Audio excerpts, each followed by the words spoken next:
Good morning, everybody, and welcome to the Weiner Wellness Virtual Summit. It's Thursday, March 11th, and we are so excited to be back for another great day of education and health savings. And with me this morning is Jamie Dorley, CEO and owner.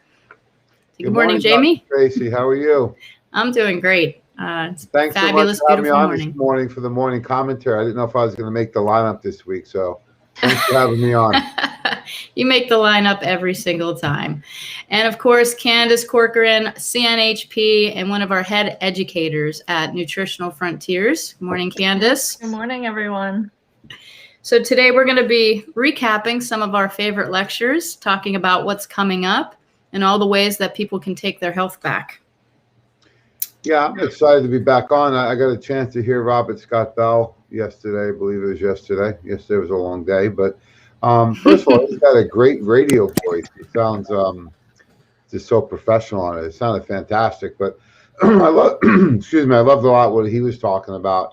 So that was nice to be able to get a chance to listen to him, and I'm glad he's been part of the team and doing these events for us. So I'm excited to be on his show someday.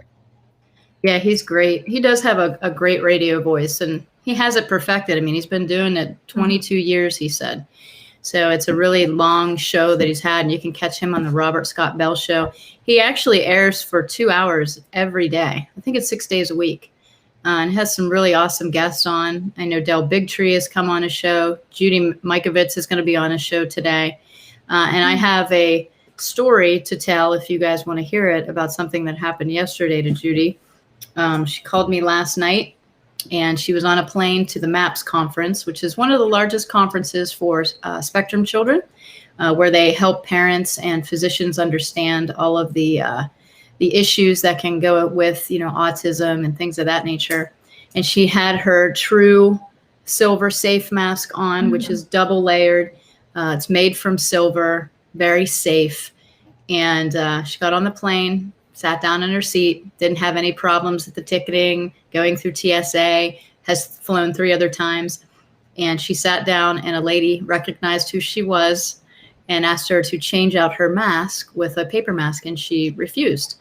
And she said, this is much safer. I have science to prove it. This is double layered. It's safer than that paper mask. It's actually going to counteract, the virus. Like, there's studies on it, and she's going on and on and on. And they ended up calling the police and arresting her. She was handcuffed, escorted off the plane. And when she called me, she was at her attorney's office. So, she just said, they twisted her arm, they hit her head off the window, and she's not young, you know what I mean? She's not old by any means, but to have that kind of forcible removal, it's interesting where the country's going. And, she said, Jamie, I know we talk about this a lot, the Prop 65 in California, right? She said that's against lead and asbestos. And she's like, this might be something good that I can go present in court about the asbestos in those masks. And that it violates our Prop 65 because she lives in California. So she said I could share her story, simply because she's not upset. She just looks at it as an opportunity to further educate people who just may not know about masks and what kind of masks you should be choosing. And, she said, the mask she has is very safe, and it's safe for her and it's safe for everybody else. And I just thought it was an interesting chain of events last night. So, yeah, very interesting, because when you look at it, if you don't, people have all sorts of different masks. I know they've kind of stemmed away from the scarves, especially at the airport where they're most strict, but the paper masks, the surgical masks, seem to be the most common, although maybe not the most protective, as we've seen multiple people doing studies of kind of debunking the efficacy of them. But it's just crazy to see what is happening and the way people are treating each other because of all of this. And like you said, she didn't have any issues, and it was until someone recognized her. So it seemed like it was a direct attack against her. Yeah. And, whether that's what happened, that person saw her and knew her, but I mean, it's just one of those situations where, brother has turned against brother. And as they took her off the plane and escorted her out through the lobby and through the airport, she said people were spitting on her. And I thought that was just unbelievable. So it just shows you that humanity. And I think, Robert Scott Bell talked about this yesterday, just that, this transformation that's happening of brother against brother, and, not keeping our eyes, off of the fear, and really looking at the science and asking questions, and, being for each other. It's dying. So we have to have, with Charmain coming up today, and she said, she's an advocate. She goes in the lobbies in front of Congress and all kinds of things. She's like, the environments are hostile. She's like, but we don't have to be, we can use good terminology and science. And that's what she's going to teach us today. And I think it's really important that we don't go to that level, of hate. We want to stay, above it. And it's really important that we do that through education. And I think that's about the only way that we're going to help the society understand what's happening, is through education. Yeah, and it's interesting. I have this little pocketbook on my desk, The Art of War, right? It's been around for Sun Tzu. How many thousands of years. But it talks about, the oldest management styles, divide and conquer.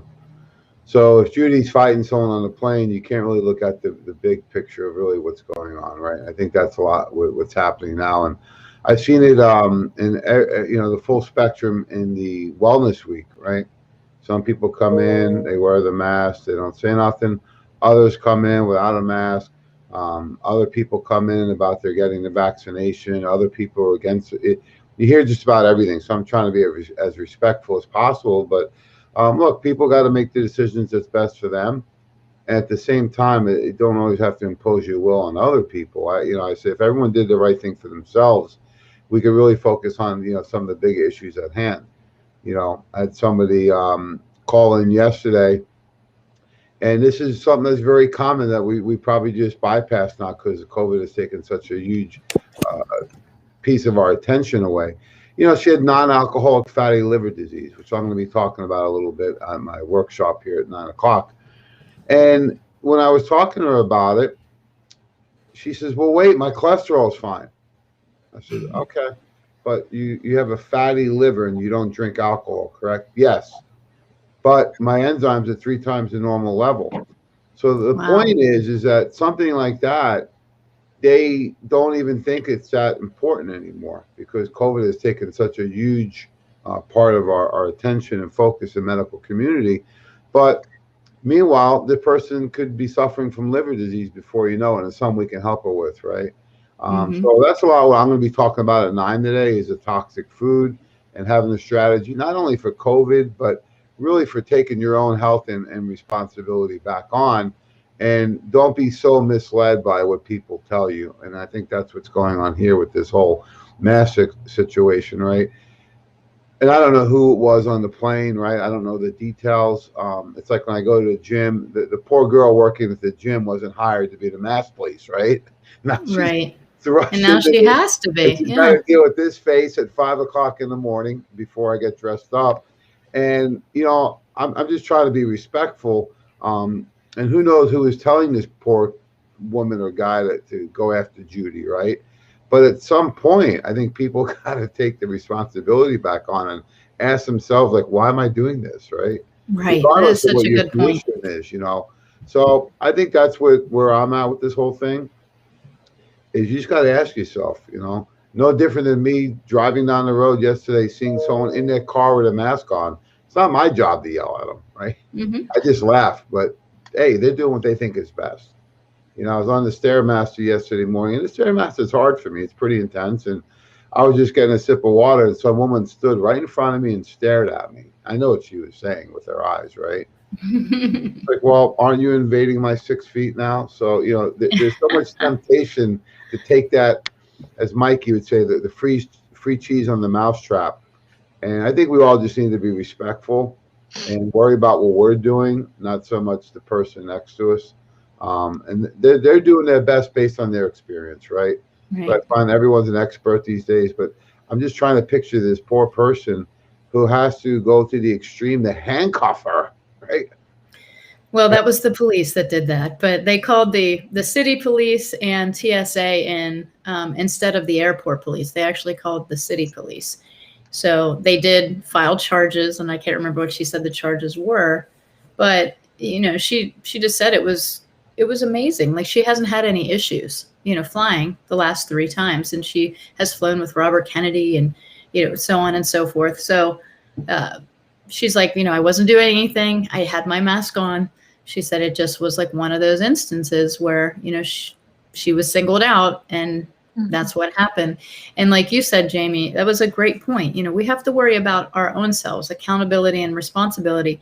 And although, your lecture at 9 says clean up and lean up, how do you cleanse, lose weight, and keep it off? It's really about reducing inflammation, lifestyle change, making your body a haven for health rather than disease, and being less susceptible, not only for yourself, but other people, so that your body can take on these viral attacks and bacterial attacks, and you can dumb them down for somebody else. It's really actually a good thing. So it's more than just weight loss, right? That's a side effect. That's a direct effect of a healthy lifestyle, is your body's going to reduce in inflammation. So that one's going to be very relative. And I just had somebody text me yesterday about a fatty liver, so it must be in the air. And, I like you said, they were just like, oh, yeah, I have this fatty liver. But you were talking earlier, we were talking, I think maybe it was in Florida, where all of the little things are getting pushed to the side, and people aren't going for the regular physicals. They're not getting their blood work. They're not getting their screenings. And what's going to happen in 16 to 18 months when those things become worse? So what can we do now if we can't go to the doctors and get these regular screenings? What can they do personally, to help offset that? Yeah, that's a good point, because we're not being monitored or checked like normal due to many reasons, but also people's lifestyle has changed a little bit. They're a lot more sedentary. They're minimizing their trips to the store, so they're not eating as fresh as they used to. It's a lot more packaged, processed. And with so many scares of lockdowns and things like that, people were stocking up on foods that they probably wouldn't normally consume. So those changes are some of the things that are going to affect us the most, not to mention the mental health that's declining, and all the effects that we're experiencing. But a combination of those two, a decline in our physical, actual well-being and health, and not being monitored at the same time to be aware of that, like you said, down the road, months later, we're really going to see the effects. Yeah. Yeah, I think people tend to lock into one little thing, right? Hey, my cholesterol's normal, even though my liver enzymes are triple the normal levels, right? So your body's not all these attached pieces, right? It works in harmony together. It's the web of your body, right? It's very complex, and they're all connected. So yeah, the cholesterol may not be high, but the liver enzymes are triple, and the body weight's up, right? So I think we got to look at the body as a whole, and not so much, hey, all these little numbers that don't make sense together, right? It's like somebody whose blood work is normal, right? And we look at their vitamin D, it's 31, right? Yeah. Their triglycerides may be elevated. So I think that's the thing that I want to really hammer home today, and is have people get back to focusing on what they can do, and not be so locked into one little thing. Like, hey, if her liver enzymes are down, is she normal now? Right? Mm-hmm. Probably not, right? So I'm excited for it. Who's 10 o'clock today? 10 o'clock is Charmain Rusin. She is Pennsylvania Coalition for Informed Consent. Oh, I got to straighten up when I hear that one. Wow. Yeah, she's going to talk about avenues of advocacy, protecting medical freedom in a hostile environment, and give us some good scientific base, good terminology. And that's her whole thing. She's like, we do not have to go down to their level in order to be heard. We need to stay above it all and make sure that we are advocating for our medical freedom to choose if you want to wear a mask, if you don't want to wear a mask, if you want the vaccine, if you don't want the vaccine. But everything should be choice. And, she, like I said, she goes in front of different lobby groups. She's part of different lobby groups. She goes in front of Congress. She talks to legislators, senators, all types of people. She's a true advocate. And what she does is educate them.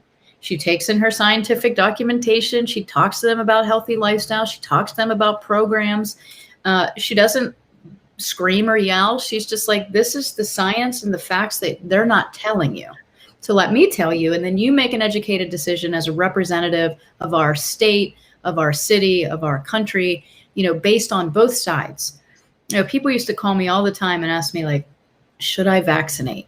I can't tell them to do or not to do that. I would say, here's sources that are on the side of full vaccination schedule, and here's sources that are on the side of either no vaccines or safe vaccines or green vaccines. But you need to read all of these sources so that you make an educated decision, because they love their child as much as I love my child. And because we make a different choice does not mean we don't love our children. And so we have to stop, like we talked with Robert Scott Bell, with the legalism on both sides. I'm right and you're wrong. And there's that space between where everybody is. So yeah, it's really important that we listen to each other. We present the education to each other. And that's all we can do. You know, it's only knowledge. When you apply it to your life and make a decision with that knowledge, that's called wisdom. So that's for everybody else in their personal walk. It's not for us. Well, this is a big one, because I like to get a little more up to date with her position, and you know, what are the freedoms and what are the rights. And I think the other part of it, from where I'm at, you know, we got to remember too, like if we go into someone's store, that's a private business, right? So I don't want, you know, to run in there and waive my right, because I'm in their business, right? But when I'm in my house or in my car, that's my business, right? So I think that's part of it has been a little bit blurred.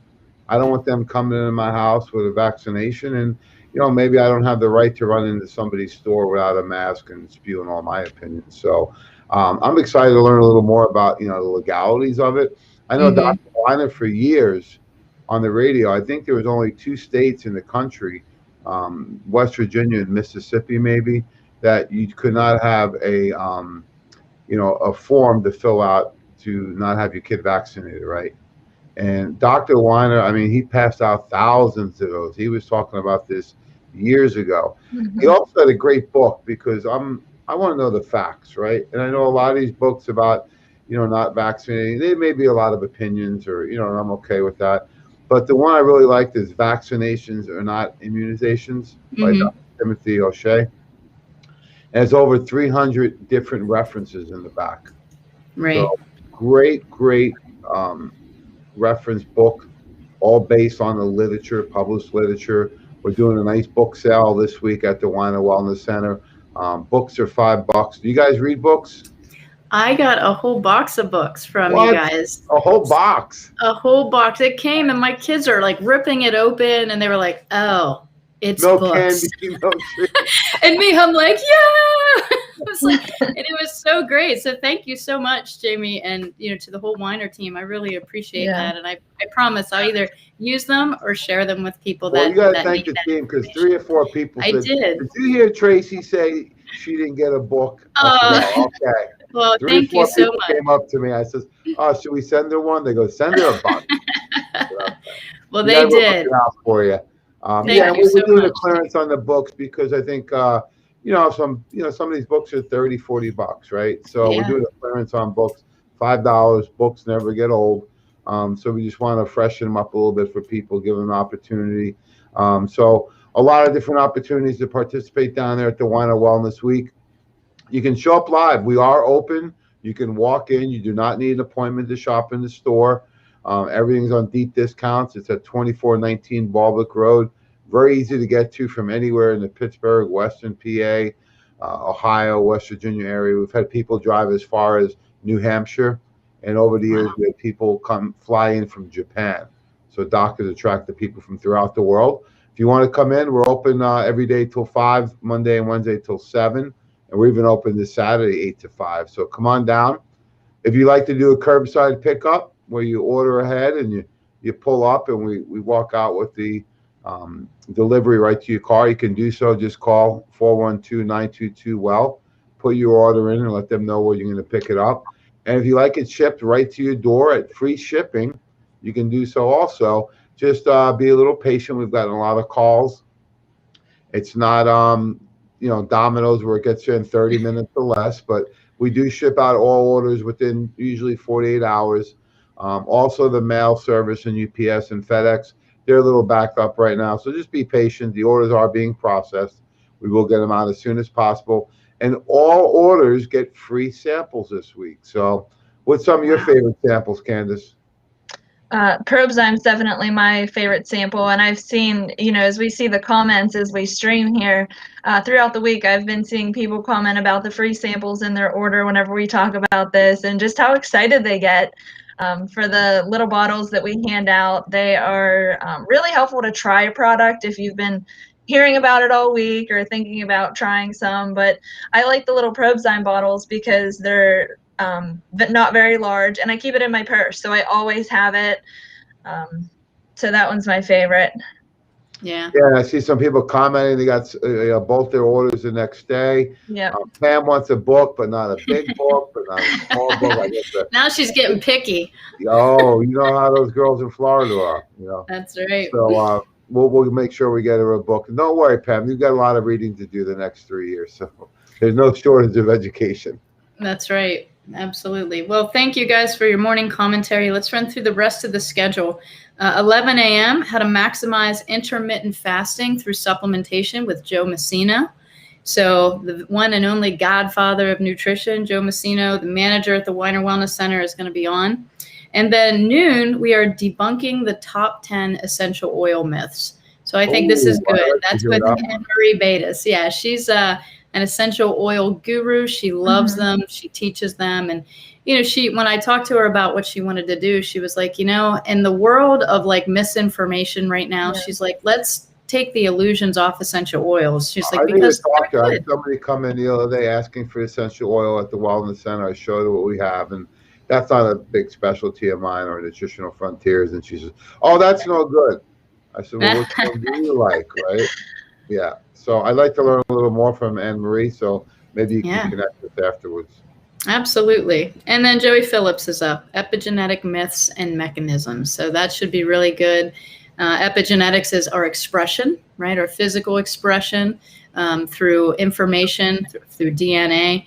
So he's going to talk about some of the myths that, are out there that we can really overcome certain expressions. And I think that's what he was trying to say. I had a client come in yesterday, right? Fairly healthy. He said 2 brothers that died from COVID, right? And I said, what happened? He says, they weren't healthy and I am healthy. That's right. He says, we have the same genetics. I talked about epigenetics with them. He says, they won't listen to a word I told them for years. They both had cardiovascular issues. They were both overweight. They got COVID, and unfortunately, they passed away, right? And he says, I'm healthy, right? And he's 60-something, 7 years old. And he says, it was really upsetting because I've been telling them for years to listen to the radio show. Come to the Wellness Week. He says, I've been coming to these for 20 years since you started them. He says, yeah, I'm not perfect. He says, but I'm in pretty good health. He's moving around good. He's feeling good. Weight's good. And he says, I just couldn't get them to listen and believe anything we said. They just kept following their doctor, allopathic, and they followed him right to the cemetery. And he was really upset, that they were so stubborn they wouldn't listen. He goes, at one point I told him, just come down here. What do you have to lose? So that's that's where I get really upset is that, people need to be open-minded. Doc's famous quote that I always remember, and he had a big bumper sticker actually on his door. It said, minds are like parachutes. They only work when they're open. So you got to be open-minded to anything, folks, because you're only an expert based on your experience today. That can change real quick once you become more educated. Yeah, Jamie, you make a good point. And as stubborn as I can be in my own ways of what I know, and I'm an expert, and I'm an expert in everything. Jordan never has said that to us. Never. But I'm always open to listening. Jordan's in the background again. He's downstairs texting me.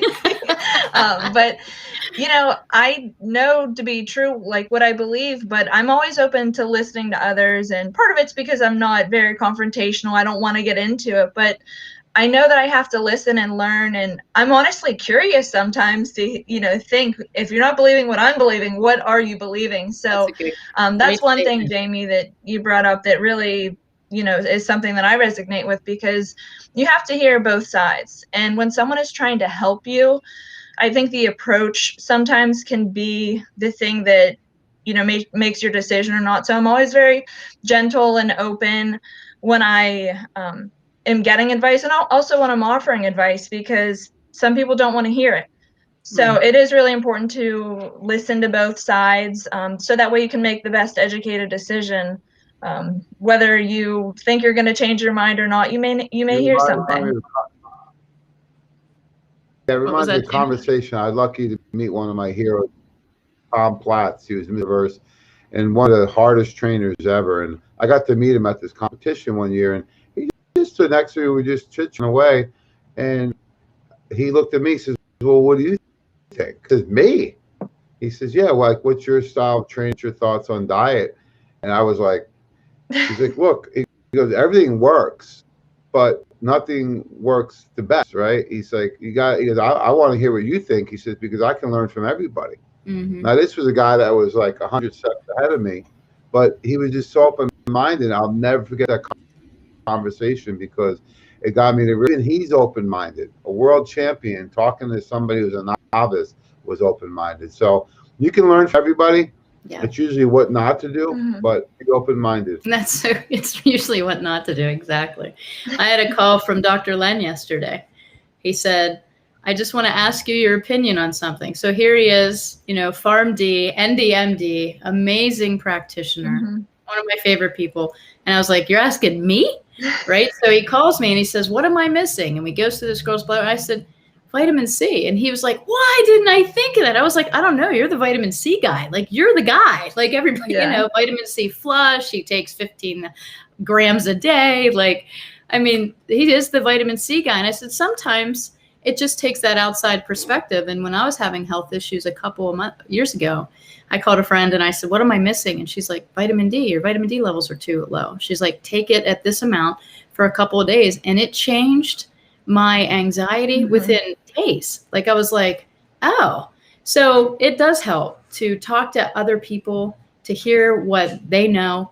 And that's why we're all together as a team here, the Weiner doctors, the NF staff, because we're health partners. And I hope that's what we create here with this Weiner Wellness Week. So thank you guys for being here this morning.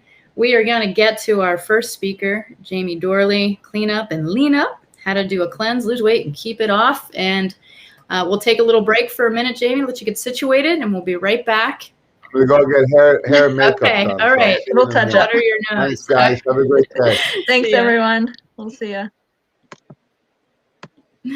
Okay, stay tuned. We'll be back in about 2 minutes with Jamie Dorley, CEO and owner of Nutritional Frontiers and Weiner Wellness Center. And he's going to be talking about lean up and clean up, how to detox, lose weight, reduce inflammation, and all of the benefits of just a healthy lifestyle.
Okay, everybody, welcome back to the Weiner Wellness Virtual Summit.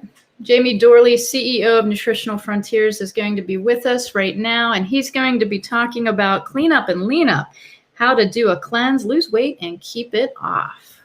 Morning, Jamie. Welcome back. Good morning, Dr. Trace. Nice to see you today. How are you? I'm doing great. Long time no see, right? Well, it feels like I haven't seen you in a while, so it's great to be back on. I appreciate it. We're excited. It's a topic that's close and near to dear to my heart. It is time to clean up and lean up. Spring cleaning is here. We got nice weather in Pittsburgh, Florida. They're at the beaches. So, it's a great time of year to do this. I know a lot of people get excited in January for the New Year's resolutions. However, more often than not, people fall off, and it's never too late to get back on. So that's what I want to address today. It's time to clean up, lean up, get ready. You know what's right around the corner is bikini season. So I'm sure you got your new bikini ready for this year, Tracy, and I'm going to do the same. So this is the time of year to do it.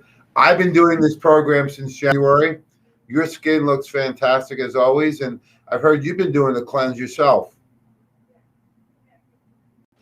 Absolutely. This has been one of my favorite cleanses of all time because it doesn't feel like a cleanse. It's just part of my lifestyle. So it's delicious, it's easy, and it works. I mean, I don't know what more you could ask for. Yeah, we're going to jump right into it. So you can go to the next one. So I wanted to congratulate the one and only, the godfather of rock and roll and the godfather of nutrition, Joe Messino. He's the new manager at Weiner Wellness Center and World of Wellness. They are accepting new patients. So if you like to schedule live, they are accepting new patients. Simply call 412-922-WELL. That's 412-922-9355. And depending on what your goals are, they will help direct you to any of the healthcare professionals. So they have doctors of chiropractic. I actually saw my chiropractor down there this week, Dr. Orbach. Did an incredible adjustment, stretches, muscle therapy, myofascial release, all in one visit. So I love the fact that they do everything there: chiropractic, muscle therapy, functional medicine and nutrition. They do NATE, applied kinesiology, the allergy elimination technique, muscle therapy, you name it, they do it. Everything except for drugs and surgery. So Weiner Wellness Center, now under the new management, Joe Messino. In addition, if you want to do telemedicine, you can do that. And we have Ashley Rozzi this Saturday down there doing some free Zyto scans, and she'll be accepting appointments starting on Friday, March 19th. So great lineup of people down there, genuine experts in their field, and there to help you.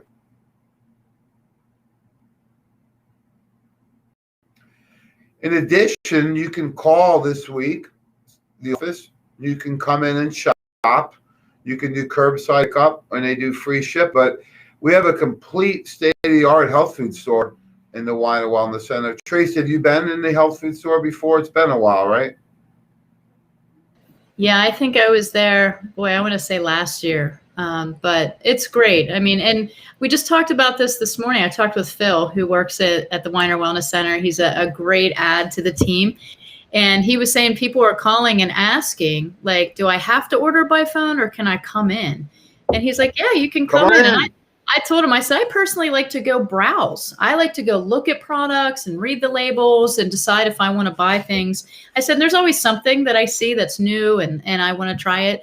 So yeah, come on in. It's better to get in there, and then you have free reign to ask Jamie or Joe or Jeff Niznik, Dr. Orbach, Dr. Honigman. They're all available to you there, plus the staff. So you can actually have a conversation about some of your health needs. And we have thousands of free articles and literature. Doc was a big proponent of education. So we have many different types of literature there, everything from the lymphatic and liver drainage to info on vaccines to food programs, exercise, you name it, we have it. So if you don't see it, ask somebody there. If we don't have the hard copy, we're more than happy to send you electronic copy. But yeah, it's a great opportunity to walk around, check out all the different formulations they have. vitamins, minerals, herb, personal hygiene products, pillows, you name it, we have it. If you don't see it, we can special order it for you.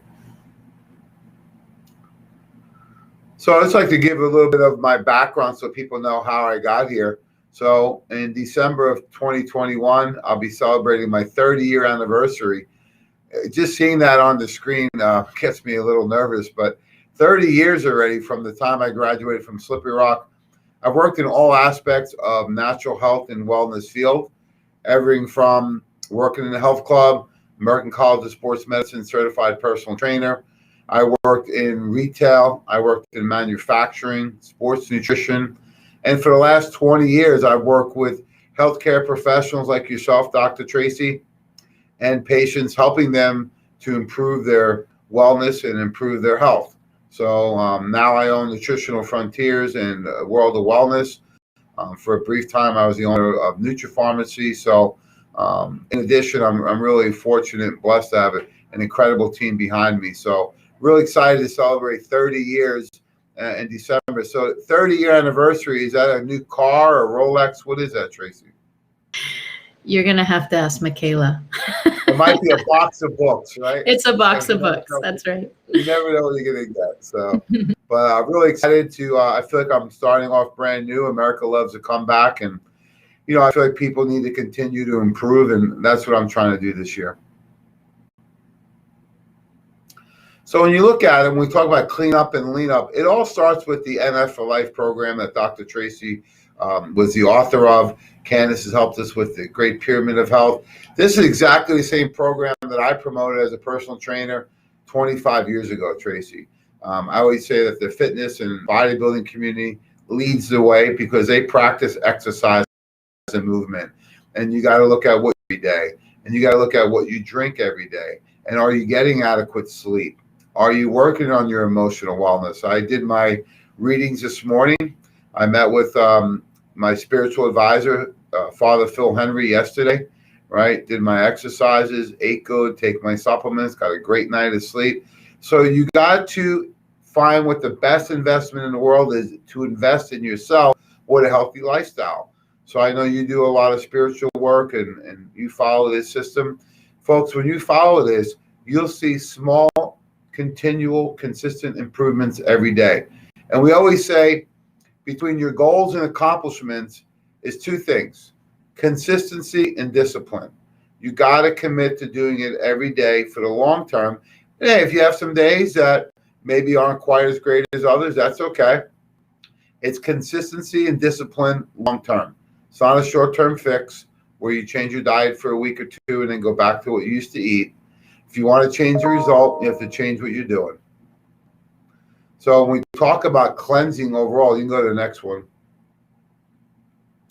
Most people would think you can plug in anything there: tired, sick, stressed, whatever it may be. Most people who think they are X are usually toxic, right? Because they haven't been diagnosed with a quote-unquote disease. And a lot of these new diseases are really what Dr. Weiner would say are conditions, right? GERD. It's just describing what you're experiencing, right? Chronic fatigue syndrome. Well, what's the cause of it? Maybe a virus, maybe a poor diet, and maybe lacking in sleep, hormone dysfunction, or a combination of all of those. But if you do a cleanse and you clean out some of the toxins, you'll be pleasantly surprised that a lot of the things you think that are illnesses go away. You can go to the next one. So this does not start as an adult. It doesn't start when you have your first symptom. How many times people come in, Tracy, and says, "Oh, I just started getting this rash on my body," right? Mm-hmm. And, meanwhile, when you look at it, maybe that candida has been growing for years. Have you found that to be the case? Yeah, I always say, nothing just happens to your body unless you get hit by a car. Otherwise, it's a slow progression of symptomology. Yeah, like Doc said, it's a process, not an event, and the same with healing, unless it's a trauma or an accident. But this starts actually when Dr. Bland was doing his seminar series. He talked about not only picking your genetics, but it goes to your grandparents. So you got to pick the right grandparents, because they did studies looking at the sanctity of the human blood of a baby, right? and they found newborns have over 200 chemicals in their blood, and they're showing millions of cases of cancer could have been prevented in the last 30 years. So you can run, but you can't hide. You go 200 miles off the coast, 200 feet down, you find hundreds of chemicals. So they become part of our environment these days. And this is nothing new. This is a study actually going all the way back to 1982. I know you were a toddler in 1982. I was a teenager, but it's a long time ago. And the EPA, the Environmental Protection Agency, wanted to see, well, what percentage of people actually have toxins? And we store these in fat cells.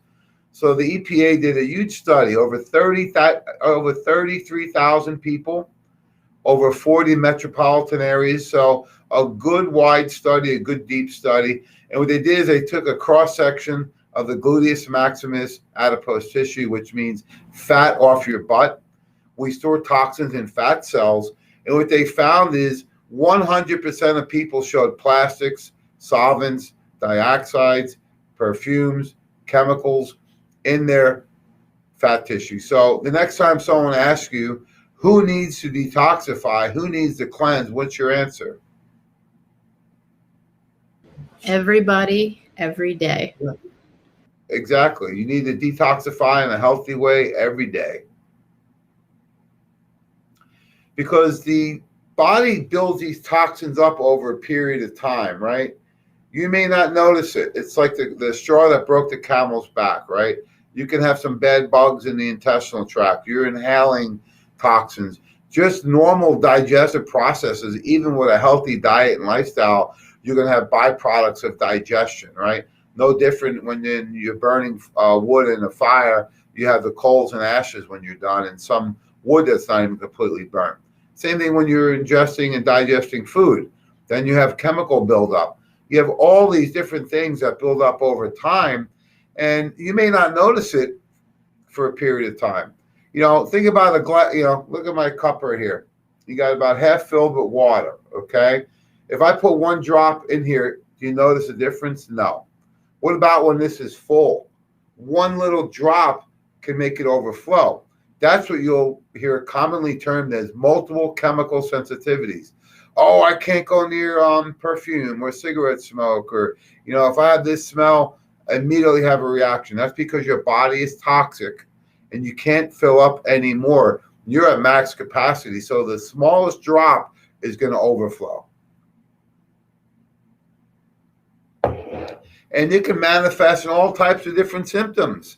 Maybe you have a headache. Maybe you're just not feeling great. Maybe you have low energy, skin issues, extra weight you're holding, chronic pain. I've talked about throughout this week, Tracy, about a family friend that I saw recently, and he looked like he lost weight. He said he lost almost 20 pounds. And I asked him how. He said he just cut out soda. But more importantly, he said all his joint pain went away. Wow. Which he thought was a normal result of aging went away just by removing one thing that he knows he should have been drinking every day, which was soda. So it can manifest different body parts, different ways, different people. I had a good family friend yesterday called me. She's done real well in our program. She called and said she had polymyalgia rheumatoidism, right? So basically it means there's pain throughout the body. And we were talking about it. She said it happened on vacation. I says, look, you're exposed to something. We need to get you in this week and get you tested. So she's coming down this week. So folks, anything can cause anything. And when you ask who needs a detox, everybody. And we're going to talk about a strategy today of when to do it, how to do it, and what type of results you should expect. When we look at the detoxification system, right? Let's go to the next one. The body detoxifies in a healthy way every day, 24/7, 365. Don't say, oh, I'm going to go do a cleanse and think that you're just starting to clean and it's not going to happen again, right? Your body's cleaning from not just the liver and the gut, but every cell every day. And how do we cleanse? Well, for the females out there that are in the healthy childbearing years, healthy menstruation cycles is one way you detoxify each month. For everyone else, Just breathing, exhaling, you detoxify with exhalation. In addition, anytime you are sweating, I like to sweat, and you can sweat out toxins. So that's an important way to detoxify every day. In addition, having bowel movements, right? Nice, healthy bowel movements should be like a fresh tube of toothpaste, right, Tracy? Nice and easy, not a lot of pushing, comes out clean, little wiping, little smell. And we actually have a whole guide on that. In addition, healthy urination. It's not normal to urinate 25 times a day or not be able to. So urination, bowel movements, sweating, exhalation, and healthy menstrual cycles. You detoxify every day in a healthy way. The pathway is simple but very complex. We're going to make it simple today for purposes of this presentation.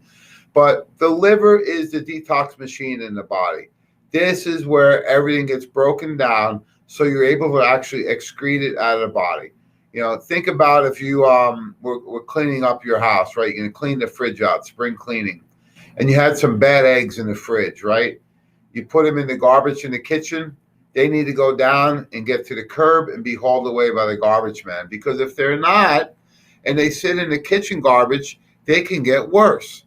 So we need to support this nutrient-dependent process every day so we get these toxins broken down into intermediate compounds in phase 1 in the liver.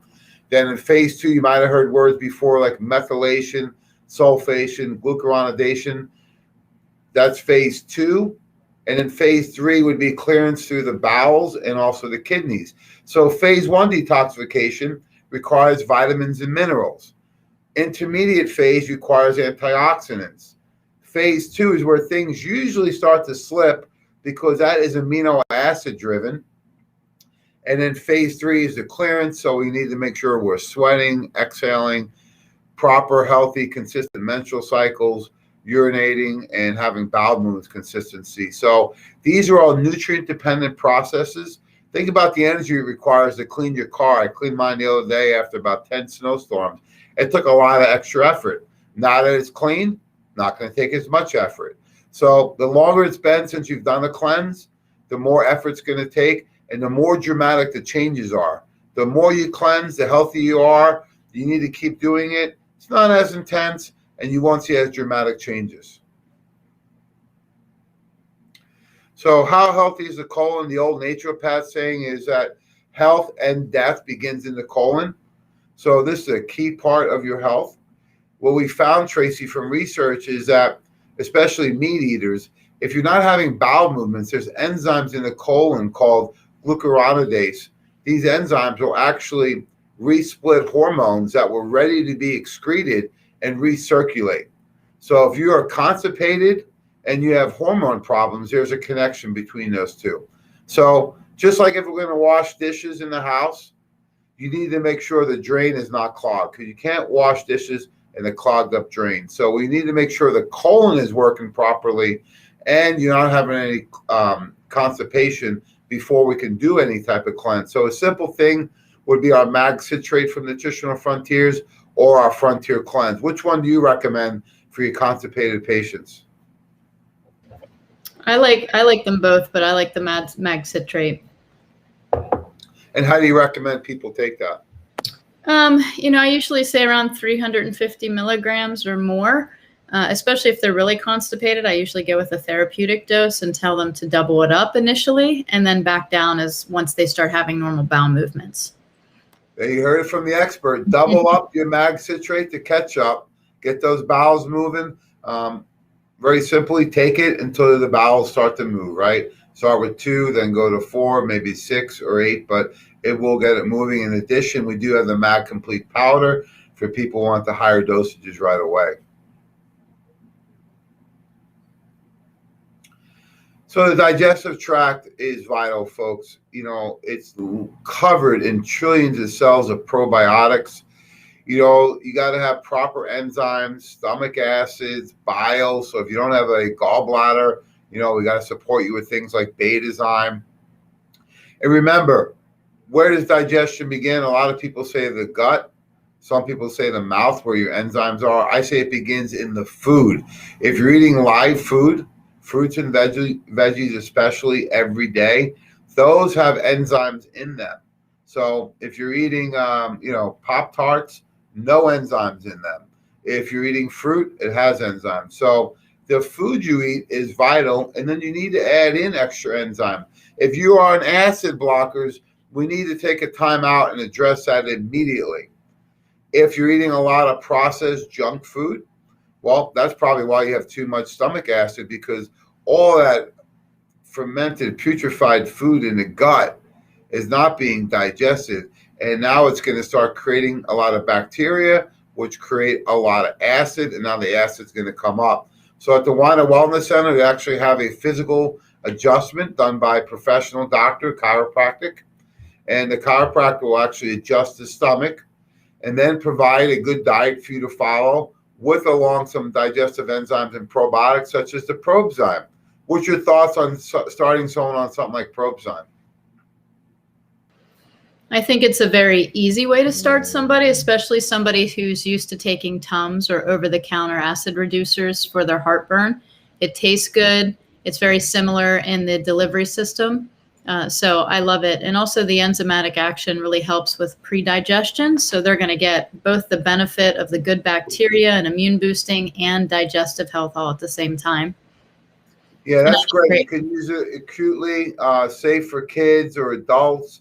It gives you the benefits of the digestive combination of the probiotic and the enzyme. Vegetarian, gluten-free, simple to take, and dairy-free. Works quick and fast. So I want to start with food, right? Regardless if you're doing a cleanse or not, you got to figure out that food is information. And we always want to start with breakfast or the first meal of the day. I know Joe's going to talk about intermittent fasting today. I'm not a big intermittent fasting person. However, I think you can do it with the shake, because I like the concept, Tracy. What I don't like is that people say, well, I met with a doctor and he says, well, I do intermittent fasting. I only eat one meal a day, and we had lunch together, ate chicken wings, right? So the idea isn't to do an intermittent fast and then eat whatever you want. The idea is to give your digestive system a break. However, we know the old water and juice fasts are not real healthy. So what we want to do is we want to make sure that people are getting in a nutrient-dense, easy-to-digest food. And, the old Breakfast of Champions cereal, folks, do not eat cereal. And if you do, realize that is a junk food. That is a treat. If you want to treat yourself that way, that's up to you. However, why not do a real Breakfast of Champions like Power Cleanse? That's what I have for breakfast every day, unless I'm at a business breakfast meeting. So I do Power Cleanse every day now, first meal of the day. 1 scoop, tastes great, gives you all your food, plus your vitamins, your minerals, and liver support. In addition, I'll put the greens in it, and I'm going to talk about that in a little bit. So, Tracy, when do you take the Power Cleanse? Same. I do first meal of the day with it, just because if I don't, then I'll get busy and I won't do anything. One of the issues I was having was I wasn't eating enough. And when I started this shake, I think I was missing good protein and good carbs and good fats. And I do the same. I put the lean greens to get my superfoods. But it made such a difference because I think I was nutrient starved, and I didn't consider it a meal replacement for diet purposes. It was more of something that I could do that I knew was good for me, because I wasn't doing that first meal of the day. I was skipping it way too often. Yeah, I think when people hear lean up, they immediately think, I got to punish myself, right, for all the bad things I've done. I got to starve myself. No, folks. When you give the body the nutrients it needs, the metabolic shift is going to occur after that one meal, that your body is now going to burn fat instead of storing fat. And that's a big change to make, because it's not calories, it's counting chemicals, as you've taught me. I love the seminar you and Paulina did on functional medicine approach to weight loss. Because if you look at a fitness athlete, male or female, they're going to eat more nutrient-dense food than the average person does, and they're a lot leaner. So if you want to get lean, you got to give the body the nutrients it needs so it can start burning. Just cutting food is not going to do it. You may lose some weight, but you're usually going to lose water and muscle. And then when you go back to eating the same way, you're going to gain back fat. So you become a fatter version of what you were before. That's a yo-yo dieter, folks.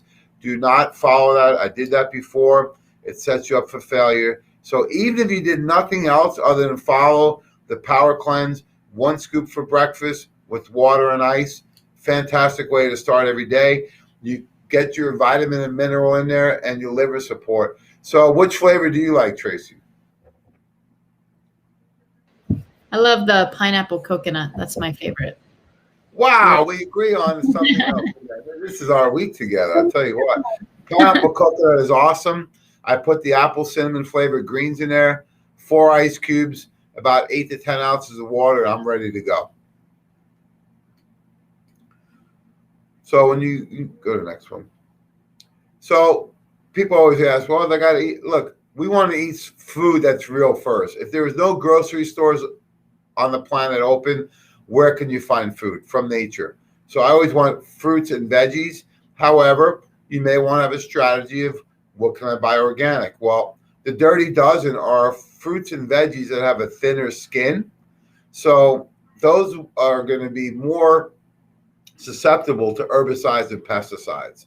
So strawberries, grapes, nectarines, those types of things. Where the Clean 15 usually have a thicker skin, watermelon, bananas may not be of an issue. So I always say buy whole foods first, buy local, grow your own food, and try and get organic whenever possible. And it's not that much more money. Have you been out to eat lately, Tracy? I mean, when we go out to eat, it's expensive to go out to eat, right? Yeah, it's really expensive. You can eat for a whole week just about what it would cost to go out for one meal at dinner for dinner. So here's what I think happens. Don't overbuy food, right? People get all excited to go buy all this fresh fruits and veggies, and then what happens? It goes bad. They got to throw it out. Buy what you need for 2 or 3 days and go to the store 2 or 3 times a week. It's okay.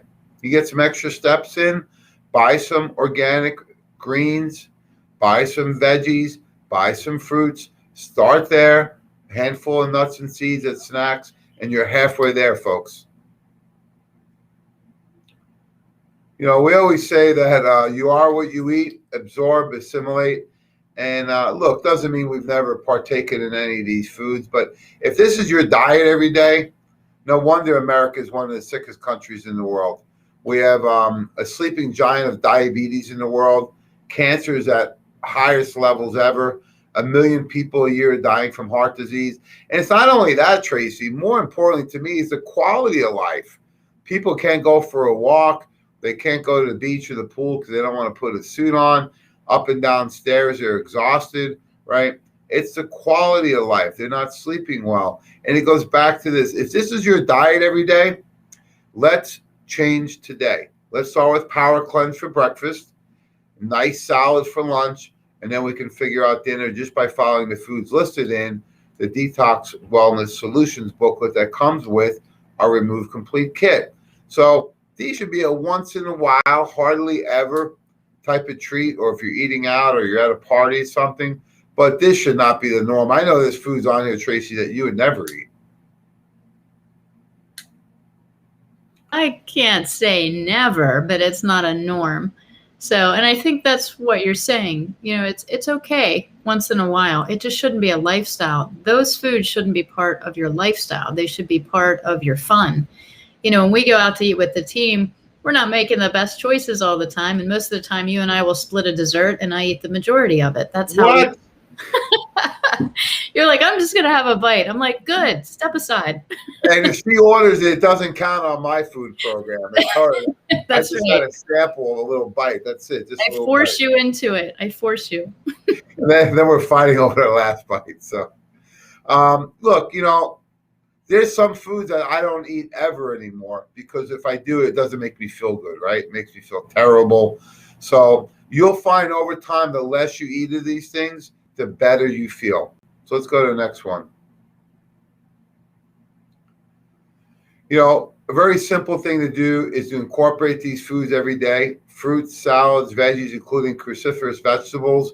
So I like broccoli. I love Brussels sprouts, cauliflower, arugula. just incorporate colorful foods every day. Fresh or frozen is preferred. Frozen is actually not too bad. Canned is a distant third, so only eat that if you have to.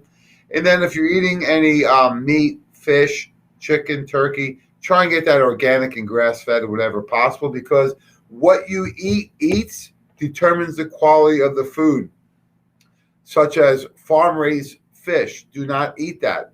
It's fed soy and corn and has much higher levels of the pro-inflammatory fats. So eat wild food, wild fish, instead of farm-raised. And, you got to think about it. What we mentioned on the beginning of this presentation, Tracy, is you got to have a strategy in place for your lifestyle. So food and water is where it all starts. I could probably go at least a month without eating food, right? Maybe longer, depending on where my weight is. However, how long can you go without water, right? Maybe 3 to 5 days. That's it. So water is vital to your body. Most people confuse hunger with they're thirsty. They're dehydrated. And, it doesn't count that you use all these flavored waters and sodas and teas. Talking about pure water. Start slow and slowly increase it, right? Make sure you have it on your desk. We have a water purifier in our office. I have one at home and the other office. Make sure you're drinking enough water every day. You don't have to overdo it, but most people probably underdo it. There's a lot of chemicals that they found in tap water. So make sure you're getting a good bottled water or water purifier. If you're not sure, you can call us at the Wine and Wellness Center, 412-922-WELL. That's 412-922-9355.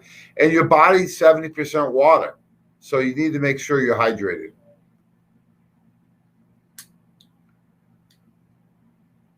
A very simple thing to do is look at how to detoxify every day in 6 steps. So do you have a liver? Well, we sure hope so, right? Are you following a good food program? Absolutely. Are you using the Power Cleanse and Lean Greens? Are you getting your body moving around and you're following our lifestyle program? That's all you need to do every day. Remember, discipline and consistency. Don't punish yourself by making bad habits. This should be a reward. Treat yourself right, folks. You need to make sure you're giving your body what it needs. Go to the next one. This is one I love, because I'm a faith-based person. I know you are, Tracy. A lot of our people on our team are. And I'm not promoting religion. That's up to you. But I always say if you're fighting for your last breath, or when you are fighting for your last breath, you'll be praying to somebody. But sometimes you just got to stop and look, right? Just take a deep breath and look around. So I looked at some of the research on this a few years ago, and it's really interesting because if you look at food, regardless of what you believe in, I believe in God. I feel the food was made by the Creator for a purpose, right?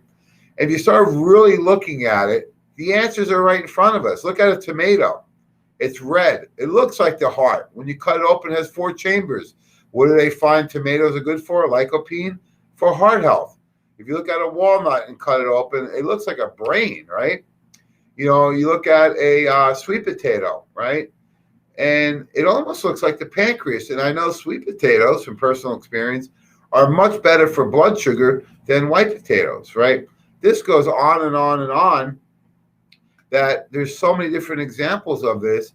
All you got to do is look at the foods in nature, and they are going to provide the nutrients for specific organs and functions throughout the body.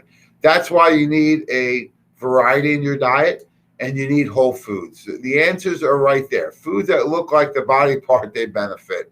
It can't be any easier than this. If you learn anything today, realize you need to eat a variety of whole foods. What's your thoughts, Tracy? I love that slide. Wow, that's so powerful. And we don't think of food that way as functional, but that's what it really is. That's a great slide. I have a couple more slides. One shows like grapefruit being great for the breast. There's all types of different correlations with food and the body parts, but I want to keep it real simple today, just showing one. But folks, if you can learn this today, you're on your way. You're halfway there. This and the Power Cleanse for breakfast, you're just about there. Don't make this too complicated.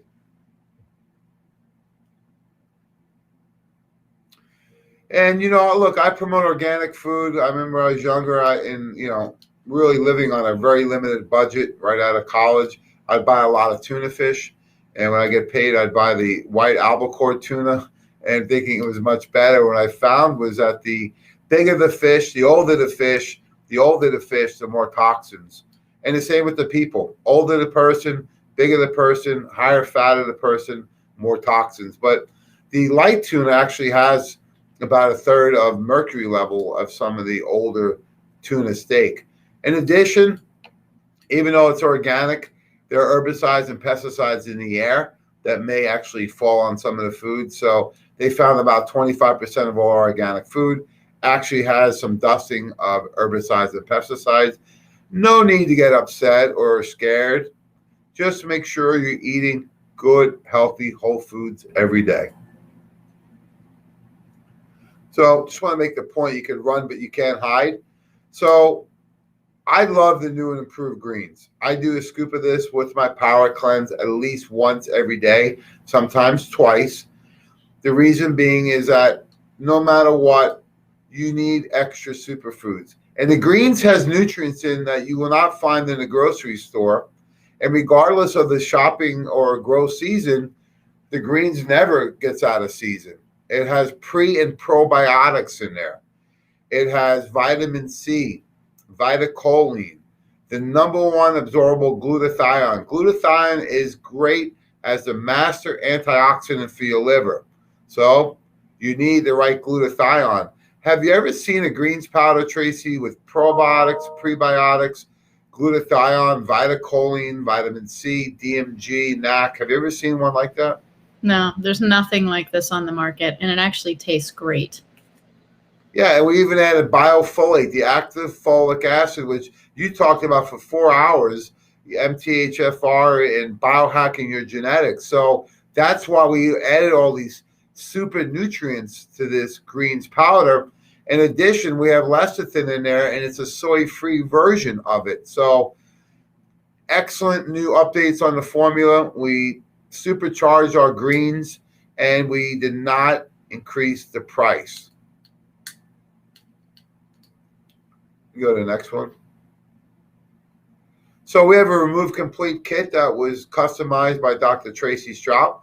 This is designed to give all the nutrients you need. This is the original version that has the power cleanse and the lymphatic tincture. We've actually updated it by adding the greens right to it because we felt that so many people were combining the power cleanse and the greens already. We did some little trials and testing in our office with our team. I've been on it since January. I feel great. My weight's down. My skin's better. In full transparency, years ago, I had psoriasis about 90% of my body. And over the years, it dramatically improved. I'm proud to announce I currently have zero anywhere on my body, so no psoriasis at all. That's a quote-unquote autoimmune, non-curable disease. So maybe I didn't cure it, but I found out what was causing it, which was toxicity. So Remove Complete, great to help you clean up and lean up, great to help you detoxify, safe and effective. And it's a great value because I've seen a lot of cleanses out there cost hundreds, if not thousands of dollars. The Remove Complete kit costs you a few bucks a day for about what you would pay at Starbucks. So great way to get started. You want to comment at all on success of the Remove Complete kit? Yeah, I've actually used this kit a lot with clients because it's simple. It comes in a nice package. There's a bifold inside. It tells you how to take it. It lets the practitioner add complementary products. Also, how they want the client to use it. I start out with 2 shakes a day for 10 days with my clients to kind of accelerate the nutritional component, get their body, nutrified, detoxifying, all the superfoods, probiotics, everything that you mentioned. And then I have them go to 1 shake a day if they want for the remaining 20 days. So they love that program. I think it takes some of the stress off figuring out what to eat when they're embracing a new lifestyle program, because they're like, well, if I can't eat pizza and fries and burgers, what do I eat? And then you hear I don't have time and I can't prep food. So this really just kind of gets in there, and it's like easy to say to somebody, just do 2 shakes a day and worry about 1 meal. and they like that. So it's been very successful. I've had people lose up to 80 pounds. Wow. In this system. Yeah, one of my friends, she's a naturopath as well, and was like just struggling a little bit. And I said, I don't think you're getting enough. So we used this kit, and it worked really well. And it's been one of my favorites. So I love it. And I use it in conjunction with other cleanses. So if I'm doing a candida cleanse or a parasite cleanse, this is my opener. I do remove complete, power cleanse, lean greens for the first 10 days. And then I add on the candy kill. And then I add on the para cleanse. Simply because I think sometimes people's bodies aren't ready for a cleanse. Oh, no, it's too much. Yeah. So this really works well. Yeah, and the more toxic you are, the more time you should give it, right? You can ease right into it. Do one for breakfast, eat a nice healthy salad for lunch, and then eat some lean protein, veggies, and maybe a little bit of fruit. If you need a little snack here or there, a small handful of nuts is what I recommend for people. Don't go crazy. It takes the edge off. You can do a scoop of nut butter or a little handful of nuts.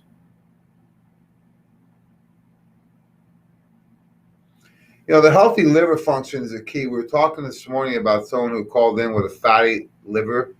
They call it non-alcoholic fatty liver disease. Well, if your liver is congested, meaning you're not able to break down fat, you're storing too much body fat, you need to get the liver functioning at an optimal level.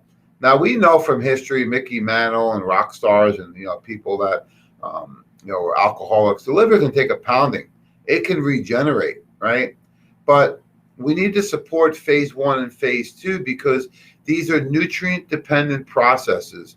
And the power cleanse with the greens provide all the nutrients you need for phase 1, intermediate, compounds, phase 2, and phase 3. It's all in those. All you need to do is do 1 to 2 shakes per day, folks. It's simple and easy.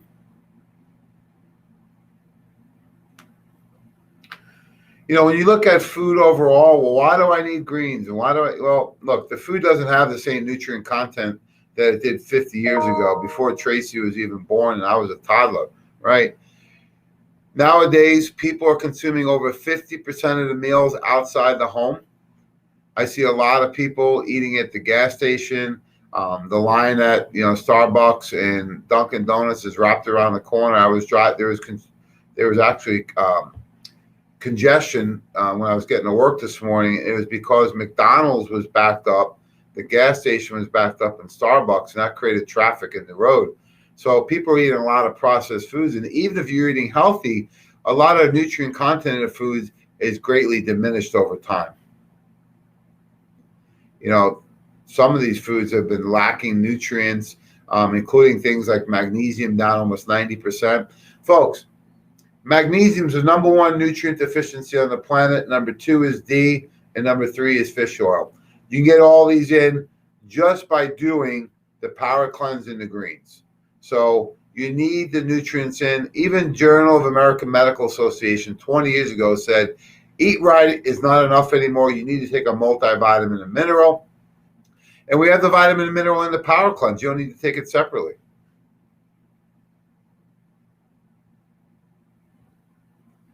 So we have this new and improved greens, simple and effective, 3 trademarked ingredients in the greens, prebiotics, probiotics, taste great. Anyone can do this. It's all healthy, nutrient-dense foods in there. In addition, it has fibers, it has herbs, phytonutrients, and best thing is that you get a variety of nutrients in one. It takes all the guesswork out of it. It was scientifically designed. And oftentimes what I find, Tracy, Dr. Edwin Lee did his test with his patients, and I did the same thing for myself, and I scored the same number. There's over 400 different foods that we have access to, but most people, if you write down what you eat for a week, most people eat the same 20 foods, right? So for me, the veggies are broccoli, cucumbers, tomatoes, cauliflower, right? Asparagus. It's the same foods, chicken, fish, turkey, meat, eggs. It's the same foods over and over. So the nice thing with the greens, it gives you a huge variety without having to buy all those foods individually. So we look at Imodium. This is a #1 patented, research, trademarked, most bioavailable form of glutathione. You don't have to know all the biochemistry, folks. Just know that the main ingredient that helps your liver clean is glutathione. Things like DMG, cysteine, N-acetylcysteine, glycine, taurine, all these amino acids all lead to glutathione production, glutamine, SAMe. So we take those nutrients in, but now with the bioavailable form that you can take orally, we use Imodium. This is from our partners at Gnosis that make the quadrifolate.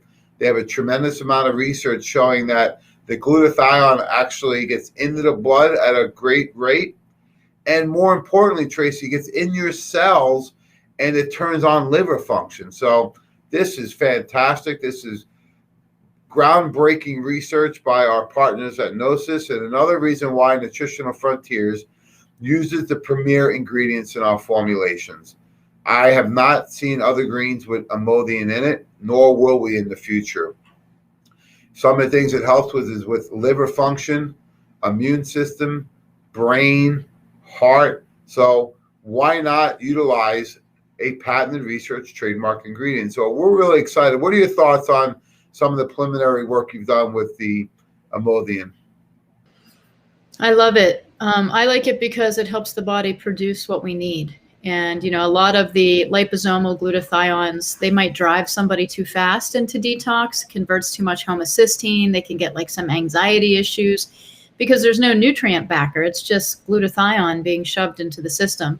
This is different because when we couple it with the power cleanse, then we're getting that front end quadrifolic, right? That B vitamin that's going to drive methylation. And then you get the detox aspect of converting the homocysteine to glutathione with the Imodium. So it's just a win-win all the way around, especially for people that have genetic mutations like MTHFR mutations. Oh, yeah. A great system. And if you think about it overall, right, the glutathione is really important. So have you ever tried or smelled liposomal glutathione? Yeah, it doesn't smell good. What's it smell like? Eggs. Good eggs or bad eggs? Rotten eggs, yeah. Rotten eggs, right? Yeah. So you go to a trade show, they have samples. All the hardcore professional people walking around, including myself, we try it once. We say, oh my God, who's going to take that, right? And it's only one nutrient. We add the glutathione to all the other nutrients, so you get the synergy of those nutrients together, and you maximize your results. We don't want to drive just one thing, as much as that may be important. This is a whole family, and we have the proprietary detoxification blend. We use non-corn, non-GMO vitamin C, DMG, dimethylglycine, vitacholine, which is really important for liver, brain, and heart function. Vitacholine actually pulls fats out of the liver and converts them to ATP, right? Think about someone who has a fatty liver. So in addition, we use the superfoods like chlorella and spirulina, all working together. NAC is in there too. So a great proprietary detox blend inside the greens, and it's still mild so that you can take this every day. So we have all the fibers in here. This is great because we've added in the chelating agents, right? So the fibers will attach the toxins and pull them right through the colon and with the bowels.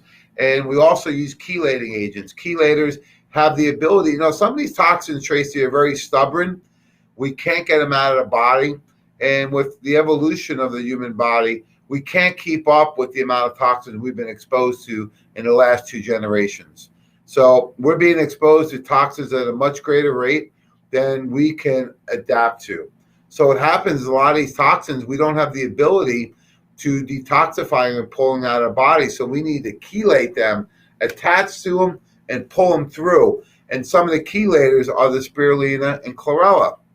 In fact, when NASA was first putting people up to the moon in the 60s, they says, well, we got to, of course, be very tactful because we can't add a lot of weight to the rocket. So what's the most nutrient-dense food on the planet? And lo and behold, they found that it's spirulina and chlorella. They're saying 1 pound of that nutrient has the equivalency of 1,000 pounds of assorted vegetables. In addition, chlorella, chlorophyll, barley grass, all in one here. So very nutrient dense, a lot of different chelating agents. So the Remove Complete Detox Kit comes with the Detox Solutions brochure. I know back in school, Tracy, you and me used to read the whole book, but some people, believe it or not, were out partying a lot, so they would read the Cliff Notes and gives all the highlights of the program. And that's what we created here with the Detox Solutions, folks. All you need is the booklet that gives you all the highlights. It talks about how we detoxify every day in a healthy way. What are some of the symptoms of a toxic body? And what's a way to do a 10, 15, and 30-day program? I even make it more simple. Do a shake for breakfast and or lunch or dinner, and have 1 to 2 healthy meals using your fruits and veggies and lean proteins as a base. What are your thoughts on that? Exactly what I tell people when they start. Like I said, it's overwhelming to try to, change everything at once. It's just an easy way to do this. And we've actually even included a specific Remove Complete solution in the kit. So when they order it, they have check boxes. They know exactly what to do, how to lay out the plan with all the information about diet, nutrition, detox pathways. So it just keeps getting better and better, Jamie. One step ahead of me. I love it. Thank you. So some last notes on the Remove Complete Kit. Power Cleanse and the new greens now, the new literature and brochure, and shaker bottle too. The Power Cleanse is food. So you could live on this. People ask, can I do this 3 times a day? Yeah. If you're behind schedule and you're getting ready for a wedding or anniversary, birthday, or a beach, whatever it may be, and you want to ramp up, there's times I've done this 2 or 3 times a day. And that's okay, because we don't want you to go on a water fast or a juice fast. Those will make a lot of people worse, and you're not giving the body the nutrients it needs to detoxify. So we have all the vitamins and minerals in here. When I take this, Tracy, I don't take my multi that day. I use it. That's already in the Power Cleanse. What's your thoughts on that? No, I agree. And I think people like that, just taking a break. I like it. I have some people use this as their multi, that they don't want to take capsules or tablets. They use the Power Cleanse as their multivitamin and mineral. And we have all the active vitamins and trademark minerals. So great program. I'm really excited to be on here today. I know we have a lot of questions on it. I don't know if we have time for a couple of questions at all. Someone's asking about mag citrate causing iron dysregulation. I haven't seen that, but anything can cause anything. I think a lot of times, looking at these studies, I like to see where the study's coming from. But we have mag citrate being used on a short-term basis to help with constipation. You can also use the Frontier Cleanse or the Mag Complete. You have other options there. In addition, if you're worried about iron dysregulation, we use Ferrocal, which is the #1 iron in the world that we use from Trax. So we're using the right nutrients, and I don't think we've seen any people with iron dysregulation when using the right iron. Right. And that's a great point, because most of the iron in supplements is not really a nutrient iron. It's literally shavings, especially in foods as well. One last question. Can you explain why the Trax minerals are so important? You do such a nice job of just helping understand that. Yeah, so minerals are unstable. You have to stabilize a mineral. So if you have magnesium as a mineral, you got to stabilize it. So how you stabilize it determines how the body identifies it, absorbs it, and uses it. Mm-hmm. Most magnesium on the market, especially if you look at a store brand, it'll say magnesium oxide, right? Because it's very cheap to do it.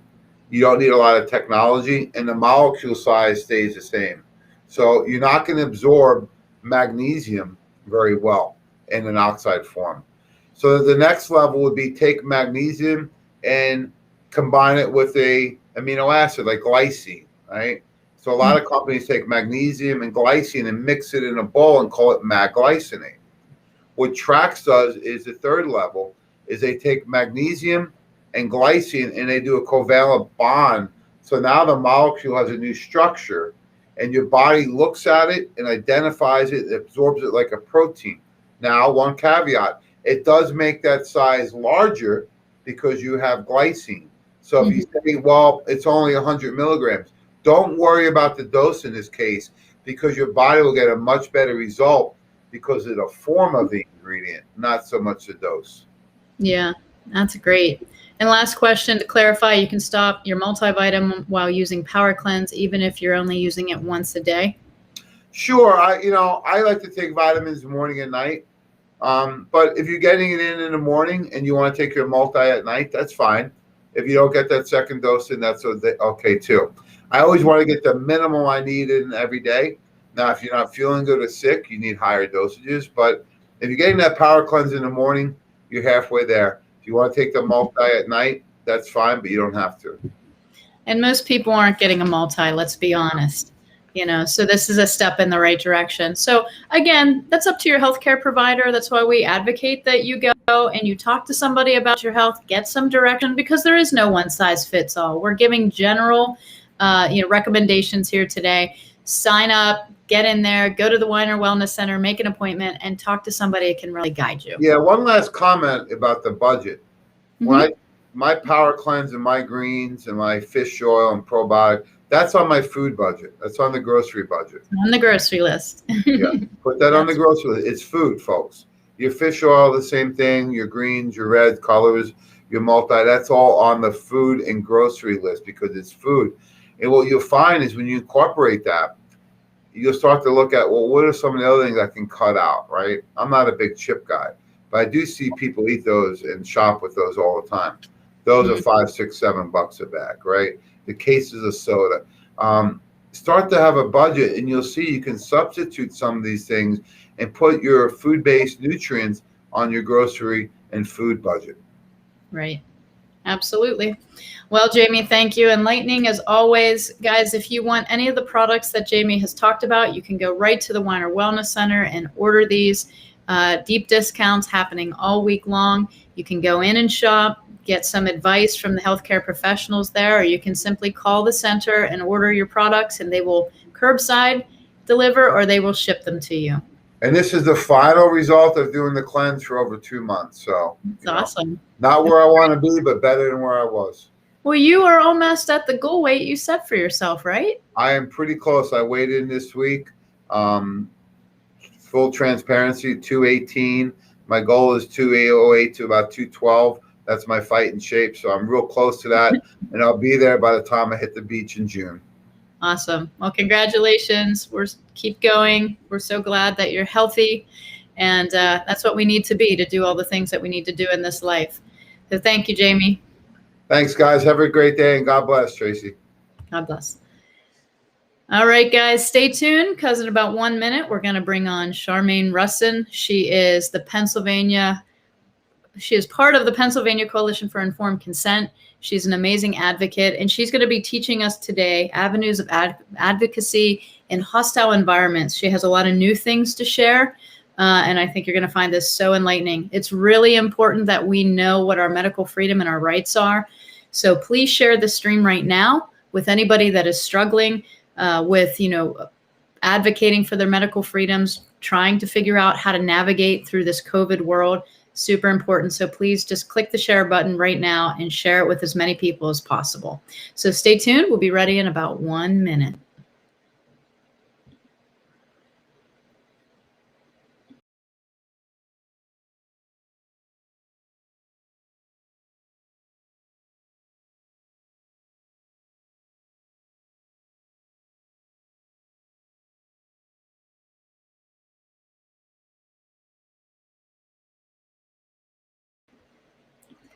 It was a very fast break, and we are back. So I'm going to bring Charmain on right now because she is such an amazing woman, daughter of God. She's awesome. I'm so glad you're here. Thank you for being with us today.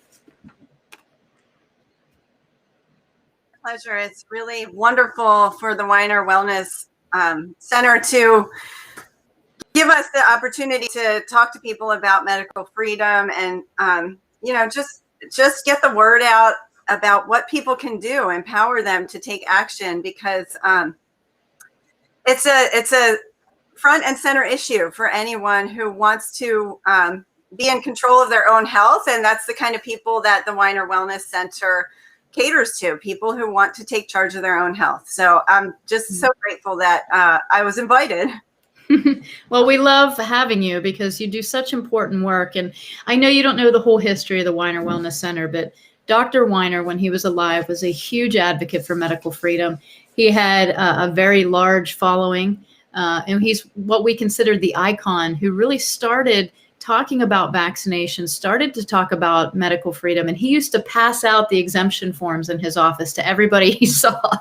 So he was, what we consider kind of a pioneer when it wasn't cool to be an advocate for anything.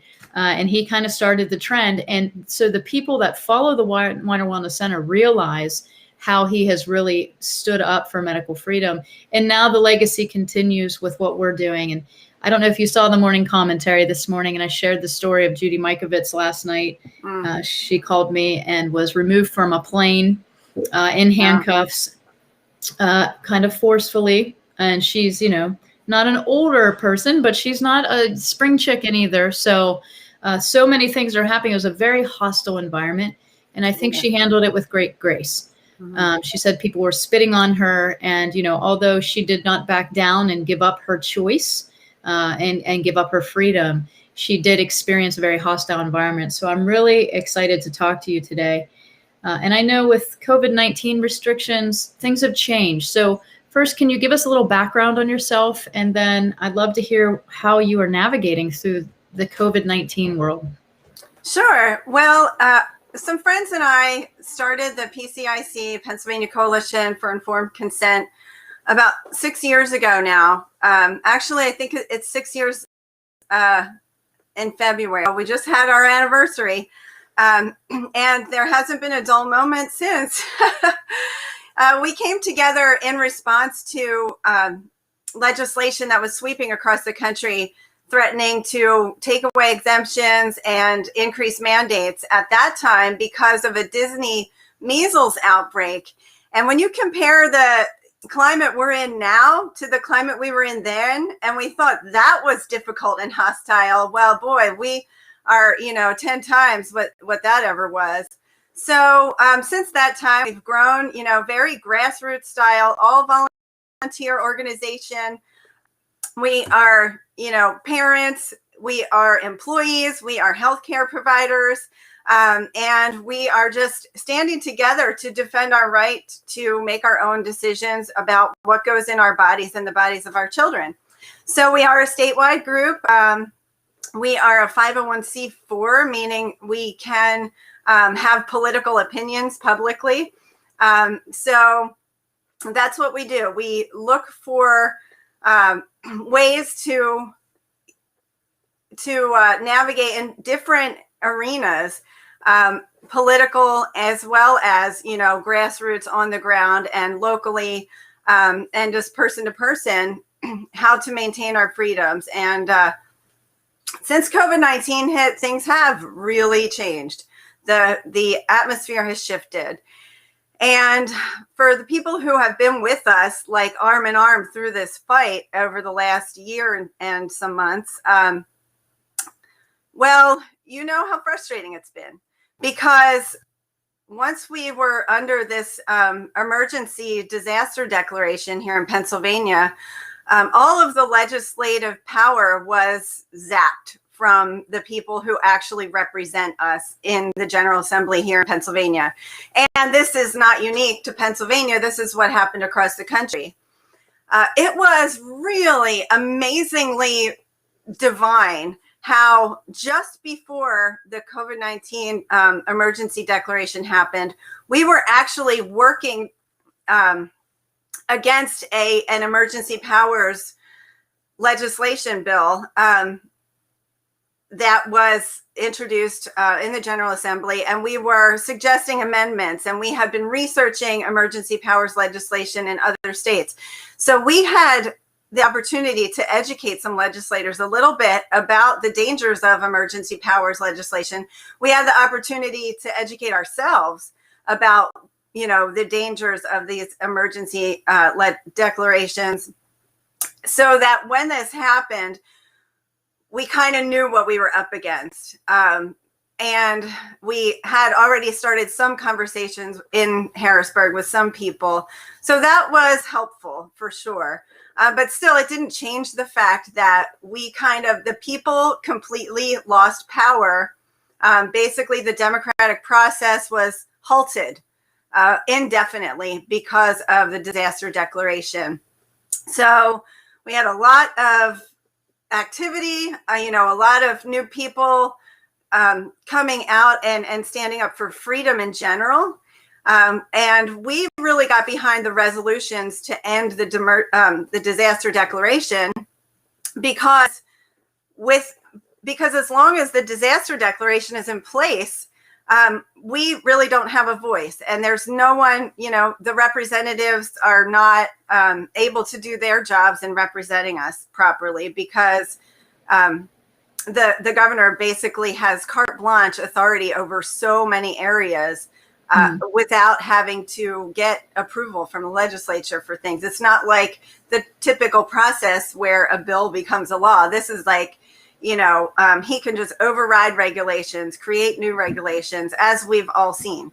So we wanted to end that disaster declaration just to get the political landscape back to the way it's meant to be. The government actually representing the people and doing the will of the people. But so that resolution did pass. But then it was appealed and contested by Governor Wolf, and had to go to Pennsylvania Supreme Court, where they ruled that the legislature could not override the disaster declaration. So in all of that, people became extremely frustrated. The legislators became extremely frustrated. And that's what this is the hostile environment, because it's hostile to the citizens. It's hostile to the voters who are supposed to be represented, because it's really just become a predatory type of situation where one person is in power along with these select unelected officials, like secretaries of health, secretaries of education, and these, other government agents, who are given authority to govern the people who did not vote for them, while the people we did vote for are sitting on the sidelines, wringing their hands. So that's where we are now. And because of the current situation, our governor can renew this disaster declaration every 90 days indefinitely. Wow. So that's the problem that we're up against here. And I know other states are in the same situation, with mask mandates, with school closures, with, how many people can be where, doing what, with whom, Right. It's really just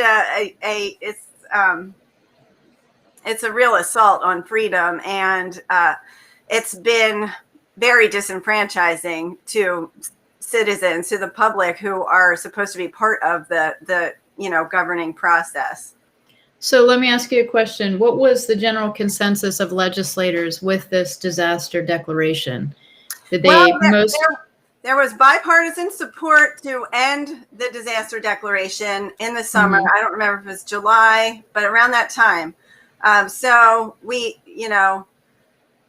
had majority votes in the General Assembly, plus a good handful, I think a dozen minority party legislators also supported the resolution to end the disaster declaration. Mm-hmm. And the Supreme Court ruled against it. Was there any talk on, length of this? Like you said, it's indefinite. Can they change certain parts of it, or was the whole thing just deemed constitutional, which I don't think it is, but the Supreme Court ruling just said that the General Assembly by majority vote does not have the authority to end the disaster declaration, whereas the current law says that they do, but the Supreme Court had to help interpret that law. Mm-hmm. And their interpretation says, no, they can't. So that, from a logical point of view, it really would seem that piece was put into the law as a protection to prevent this kind of endless tyrannical rule, So I believe, that a logical person, a rational person looking at that can say, well, the intent of this law was to prevent a runaway governor from just endlessly depriving people of their rights and giving the authority to the House of Representatives by majority vote to, bring things back to the balance of power. But the Supreme Court found differently. Wow, that's amazing. Yeah. So pretty much we are in a position right now of dictatorship. Pretty That's much. how it looks. Pretty much.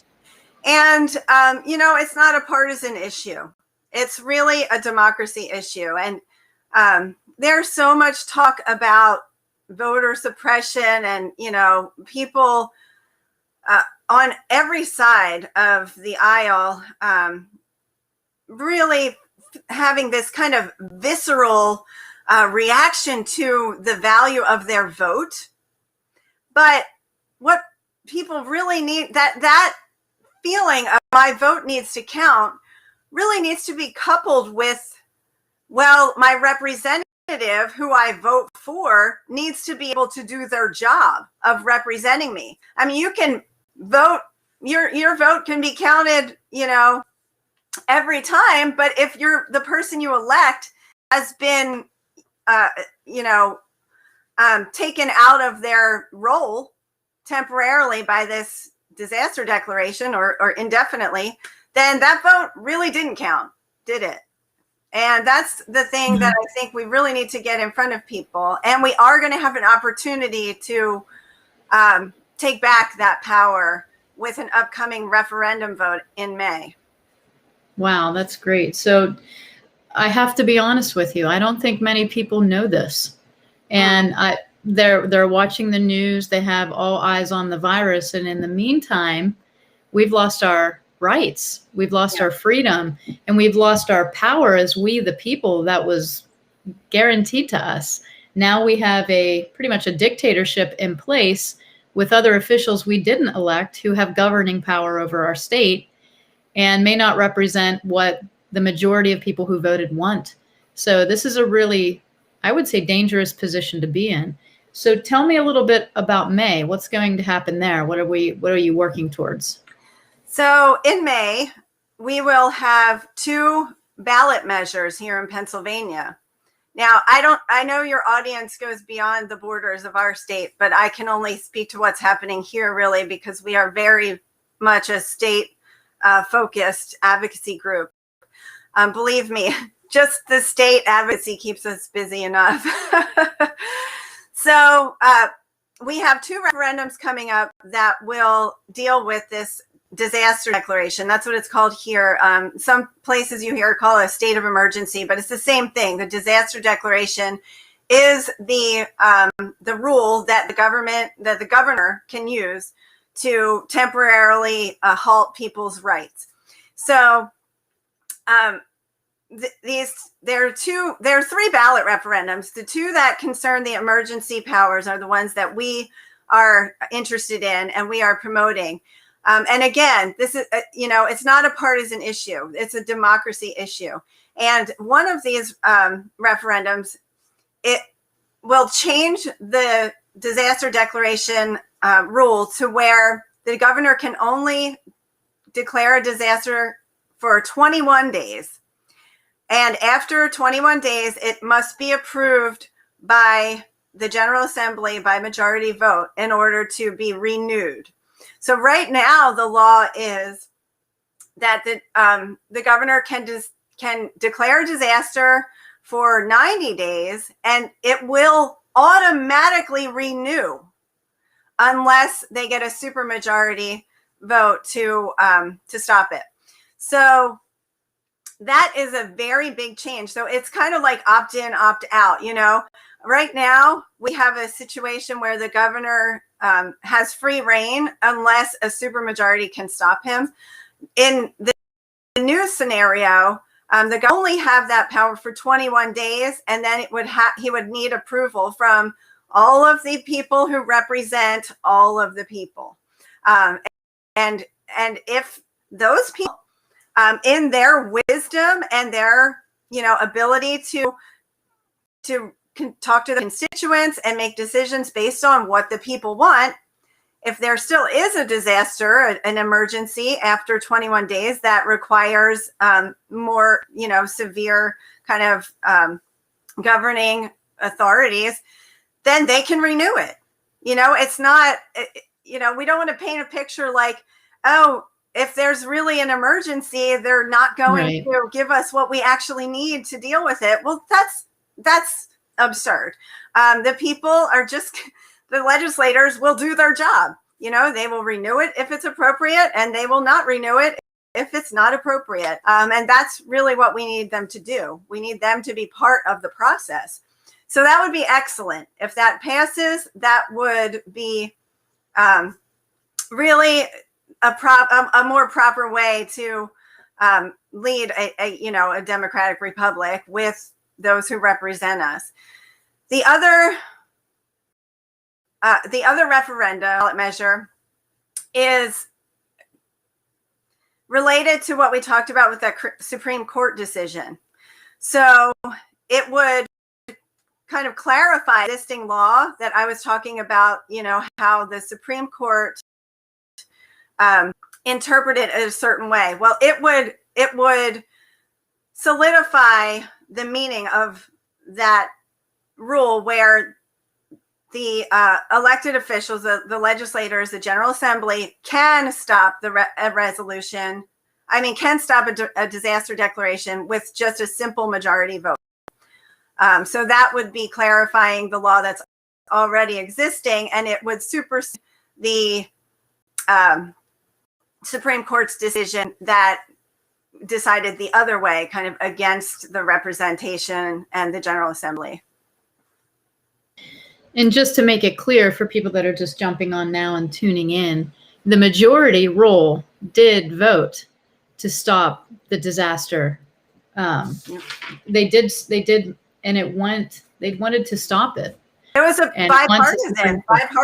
Bipartisan, right. Uh-huh. So it wasn't, the right or the left battling each other. They were together in a majority vote to stop the disaster article. And the Supreme Court said, no, they don't have the authority, although the law says different.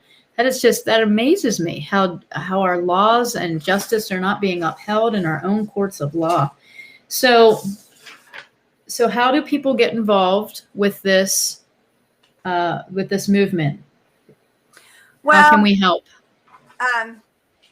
Well, I just want to expand a little bit on how things are different right now still. Yeah, absolutely.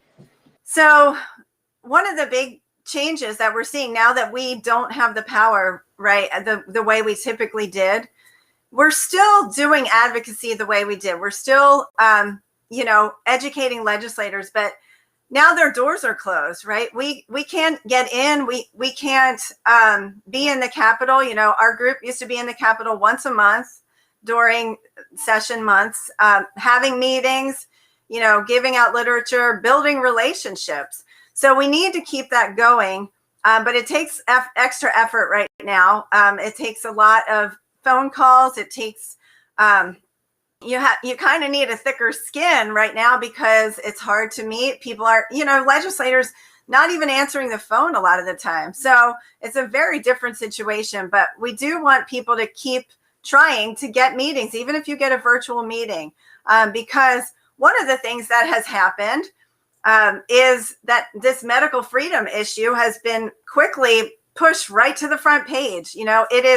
It is front page news. It is on everybody's mind. And there's a lot of decision makers and influencers out there who right now have opportunities to decide how they're going to handle, this COVID vaccine when it comes to their employees, when it comes to students.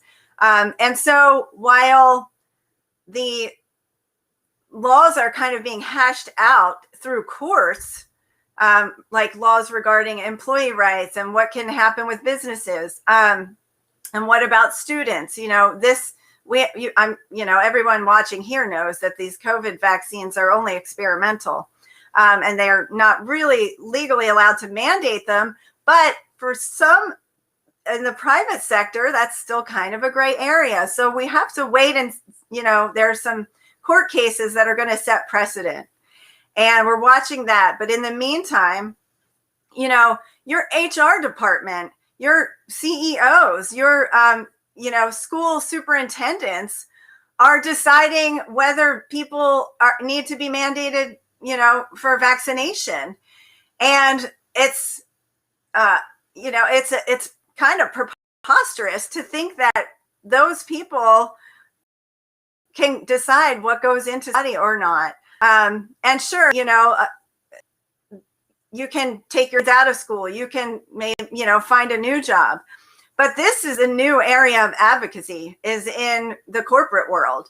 It's in these HR departments. It's in the school board, where people who, historically were not given this type of authority, all of a sudden find themselves, faced with the question, well, do we mandate vaccines for all the teachers? Do we mandate testing for all the students? And many of these private sector entities and, school boards and whatnot are kind of looking at the gray area and finding the line that they can walk on to not be sued and not be financially liable, but still have kind of an authoritarian position over the health, the health choices of the people that are within their authority. So that requires grassroots action.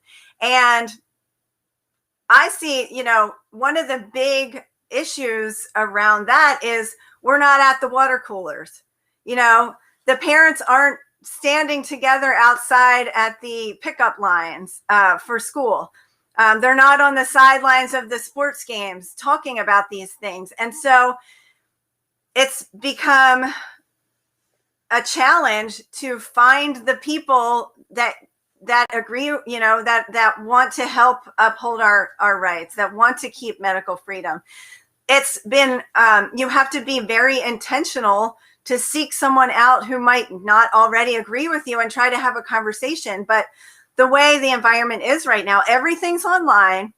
Every conversation is online.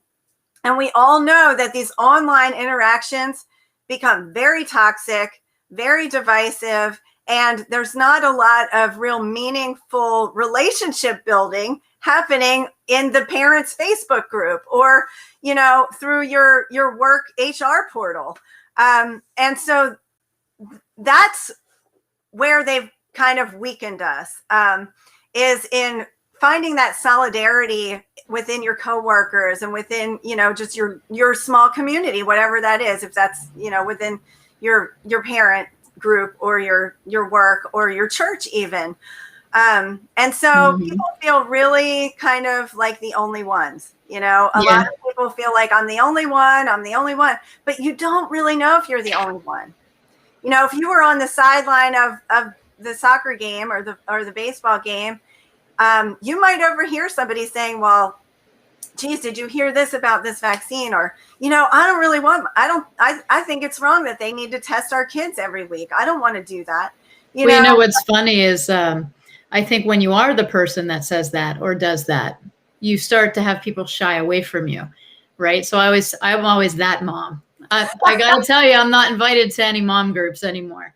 But, one of the things that I've learned is that this conditioning started long ago. Let's start with debate teams in school so that there's a right and wrong side. Take a side. You have to take a side. You don't have to take a side. The side we should be on should be keeping our freedom and unity within our country. And then the second thing was everybody gets a trophy, right? So they dumb down being special. They dumb down the standouts. We don't want anybody to stand out or be special. So when you do stand up and you say, hey, everyone's like, oh, she's a look at me girl. And you're not. You're just trying to do something to get people to move. And then the third thing is that people don't want to be that person. They don't want to be hated. They want to be liked and accepted. And liked and accepted and loving your neighbor now means placing a face diaper over your face and getting a vaccine. Because if you don't do that, then you don't love your neighbor. So they've done a really good job of keeping people silenced and making them feel bad about standing up for the things that are actually good. And it's they've done a great job. I mean, you have to hand it to the marketing of the CDC and all the powers that be. They've done a great job of dumbing us down over the last 50 years, preparing for this massive takeover. So it's great points, because I think the grassroots is where it is. It's when the parents say, no, I'm not doing that. And neither is my kid. And you can't deny me an education. You can't deny my child an education over a policy that's not a law. So, and who are you? What authority do you have in health over my child to say that they need this in order to protect themselves and somebody else?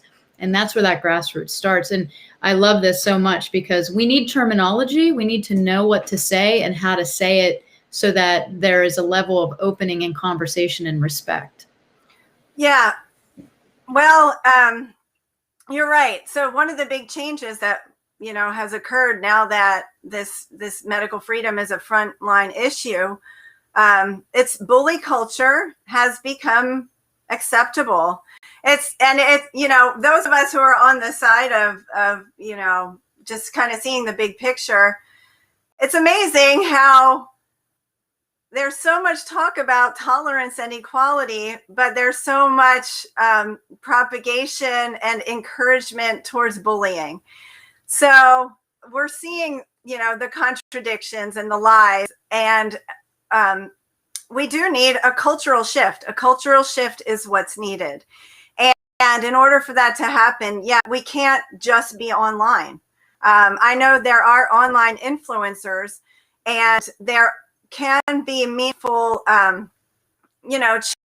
changes that can happen online, but we need relationships. We need to be the cultural change. And persecution sucks.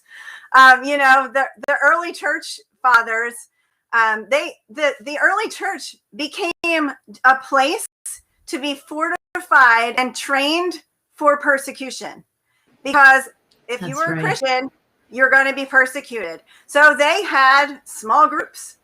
They had grassroots to get together, as often as possible, to really do life together, because once they went out in the world, they were going to be persecuted.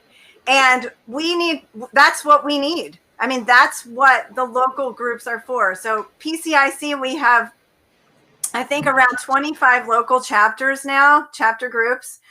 And that's really what they're for, is for getting together to strategize, yes, to teach each other how to do advocacy, things like letters, getting the courage to do those things, but also getting to talk to their parents, to be that mom, because you might get singled out, but other people are seeing that. It's opening eyes. Somebody has to speak out. If not, then who? If not now, then when? We can't wait. There is no, so this is the time. Either you're gonna have to take some risks, and you're going to need to support you, because it's too hard. It's too hard to do it on your own. So we do have online communities, of course, with PCIC, but I am constantly just encouraging people to get a local network. It doesn't matter if it's 5 families, or 5 people, or you and your chiropractor and their spouse, but you need someone to come back to after you're out in the world fighting these battles, so you can, dress each other's wounds and just give yourselves, a break from the fight, so that you can rise up and fight another day. I don't know if you've ever seen our logo, but it's circles, right? It's like these overlapping circles, and that design is derived from the phalanx, which was the Roman soldiers' way of putting their shields overlapping, so that they became at kind of an impenetrable wall of warriors that could then move forward. So you're not only defending yourself from these flaming arrows of the enemy, but you also together, only when you're together, you can build this kind of moving fortress and move forward. And that's what we have always aimed to do. And you need to be locking arms with people in real life.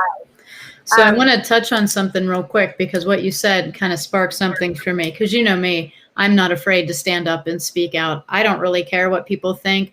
I care that our freedoms are being preserved, and that real science and real data and information is getting out there, not just this indoctrination of everything, not just what they want you to see. This is the first time, though, that I've seen children be used as a weapon against and for this, against our freedom and for this movement. So, for example, my kids, for me to go into the school and say, no, my kids will not wear a mask, and you can't deny them the education.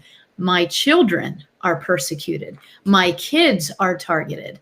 These teachers take it out on my children, the ones that believe in all of this stuff. Other teachers, I get patted on the back. I can go anywhere in this little town of 5,000 people, and I can't tell you how many people come up to me quietly, whisper, I love your posts. Keep doing what you're doing. But they won't stand up. They won't comment. And I always say, I have like all these stalkers on Facebook that live right in my town, but none of them will stand up and say, that's right. That's me too. Me too. Let's go do this. And that's the biggest deflating part. And the other part about kids, using them against us, like, and targeting them. You're right about this bully culture. All this talk in schools about no bullying and everyone and they love everybody. Not that kid without a mask. Yeah. Not little Jimmy there. If you take his mask off and you stand up, then he's going to be targeted. And by other kids. Mm-hmm. So it happened so much to one of my friend's sons that he kept taking his mask down because they pulled him into the principal's office. Yeah. They made him a target. They embarrassed him. It was terrible. She went in and she pulled him out of the school. I said, I wouldn't have been so nice. That would have been a lawsuit if that was me. So, I mean, just, it's amazing what's happening. Yeah. Yeah. Well, it's not going to get easier. I mean, I don't want to be, Debbie Downer here, but we need to raise our kids to withstand persecution just the way we are. And I really think one of the big barriers that we have for really, most people, maybe not, maybe you and I, we're maybe not in this category because we have had the blessing to be kind of aware of things all for a long time, right? So we can see what's happening and not let ourselves get emotionally overtaken by it. But most people are not like that. And so we have people in a deep state of fear, really on both sides now. So we have, it's so criminal and it's so evil, how the media and the state agents have blanketed everyone in fear. And it's fear the virus. And now, we're people on our side coming out saying, well, fear the vaccine. And to me, when I see this, like the big picture, you can't really fight fear with fear and get anywhere. You just all end up in the same dead space. So we need to make sure that we get ourselves right in the head first. And I think that comes with a lot of inner healing, a lot of, whatever you need to do, whether it's your faith, whether it's your community.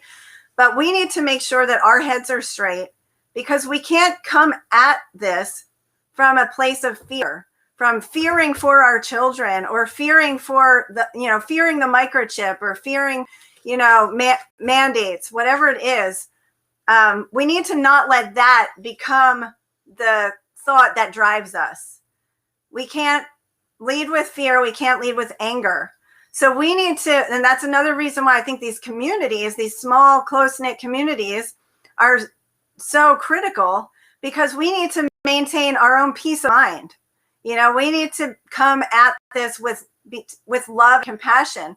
I think the thing that we are facing now is how do we get people free from this deep, deep state of bondage to fear so that they can think rationally again. Of these people who you say who are like patting you on the back secretly or, people will send a secret, a private message. Thanks for posting that. I won't push the like button, but I'm really glad you did. Well, those people are Yeah. also in the same state of fear that everyone else is in, you know, and I don't want to sound condescending at all, but this, you know, I just was blessed because I've worked in the area of 12-step recovery for a really long time. And I know the devastating effects of fear and denial, right? So to, you know, recognize, am I letting fear rule me? And if I am, I need to recognize that, come out of denial, and get to a place where I'm making sure I'm rational, and I can start conversations with other people. But we have to come at them like they can't, you know, it's so hard to just have a rational conversation. And that's why I don't think the internet is going to do it. Because no one gets more rational the more time they spend online. Right. Just the opposite. We get into this abyss, this filter bubble, which really is a deep pit of, you know, destruction. No matter what the internet is feeding you, it's only feeding you things that are going to make you angry, that are going to make you fearful, and that are going to solidify your pre-existing beliefs, no matter what they are. So if we want to actually have authentic relationships with people, we need to recognize, you know, we need to get humility, and we need to start with compassion. And that's hard. It's really hard because people are so dang mean. This is and, you know, I mean, I was going down that path before. Now I've come back online to educate. I just want to show people, like, here's the truth. Like, let's talk about these things that they say are bad, but are really good. And just getting people to shift their mindset to maybe be open to hearing it, right? Because you first have to have somebody that's willing to have the conversation. And that's a tough thing. You know, they don't want to hear that they're wrong, maybe in their choice, and we don't want to hear that we're wrong, maybe in our choice. So it's a very difficult area to navigate right now. And it really has changed. COVID-19 has changed. And Robert Scott Bell got on there the other day, and he said there was a transformation of consciousness that happened with this COVID illusion. And he said, you know, it's been bigger than anything we've ever seen before. So I just think everything you're saying is right on point, and you're just enlightening so many people to what is the underlying root of what we need to look at. Not a vaccine, not a mask, right? It's not those things. Those are distractions. But the real core issue is the fact that our voices are no longer heard.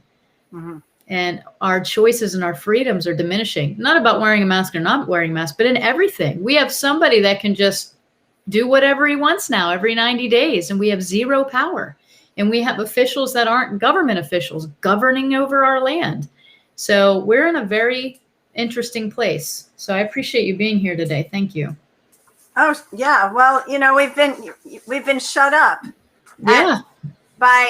In the political process and in the culture. And that, you know, if we accept that, then, you know, there's no hope for us. And even from, you know, 6 years ago when we started this group, a lot of people see me as the face of PCIC. And that's not because I'm running it. And it's not because I'm doing the most work or anything. It's a lot of that is because, and a lot of the reason we started the group is because so many people want to have a voice, but are afraid to be the face and the name because of persecution. And that was present long before, because they don't want their kids to be singled out for being the, you know, oh, we know you're not vaccinated because your mom posts stuff on Facebook, and, you know, then they get ostracized, they get shunned, you know, so the persecution was happening then. And I mean, it's just horrible. Like, I've heard heart-wrenching stories from a friend who spoke out on Facebook, you know, posted something against the COVID vaccine, or not even against it, but just about it. That was true. And her family's business got attacked online, just smeared. So it's hard. It's really hard to not be silent. But it's our testimonies, it's our stories, it's our faces, it's real people, just talking about how they got from one place to another, that will break the fear cycle in other people's minds. When we can tell someone, I understand what it's like to be afraid. I was afraid too. And then I did, this and that and whatever my story is. And now I'm at peace and I feel confident. That's what's going to break the fear. Information can't get through that wall. Right. That's my that's my takeaway right now is information is really not as effective as it used to be because, well, there's chaos. The information world is in chaos, right? No one knows what to believe because something is censored, something is conspiracy, something is true, something is not true the next day. And so there's so much chaos and confusion in the world of information that people kind of have shut down to information. And I think that, to get them to a place where they can have intake of information again and process and make their own rational decision and, risk benefit analysis, which is what we all need to be doing every day for, every choice we make. We need to share our stories and we need to be real with people. And that takes a lot of courage. Yeah, absolutely. Well, we appreciate that you are standing up and, continuing to fight this battle. But that's a great statement. Information is in a state of chaos. So I guess all that's left is faith, right? And you can choose. Do you take faith in man or faith in God? So that's really where we are. And I think sometimes that reset that God puts over the world is for you to choose. So, we all have that moment where we have to choose. So I hope that people take away from this, some advocacy points, but also that, we're not going to overcome, the fear of somebody by just information alone. It has to come with relationship, like you're saying. You have to know somebody in order to like them and trust them. And it's not a Facebook post.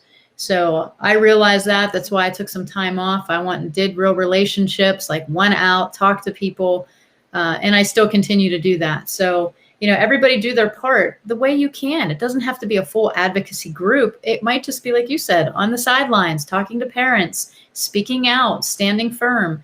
It takes a village. So we all have to do our part. And, all parts of the body are important, from down to the fingernails. If you lose a fingernail, it certainly hurts. So, right. And, trust, you mentioned trust, and that it's missing. The people who are watching the TV all the time, they're choosing to trust the TV. They're choosing to trust the officials and the newscasters. But I have to believe that there's something underneath within these people that has questions, that has doubts about whether they're trusting the right source. And so that is an opportunity for us to come in if we are a trusted person.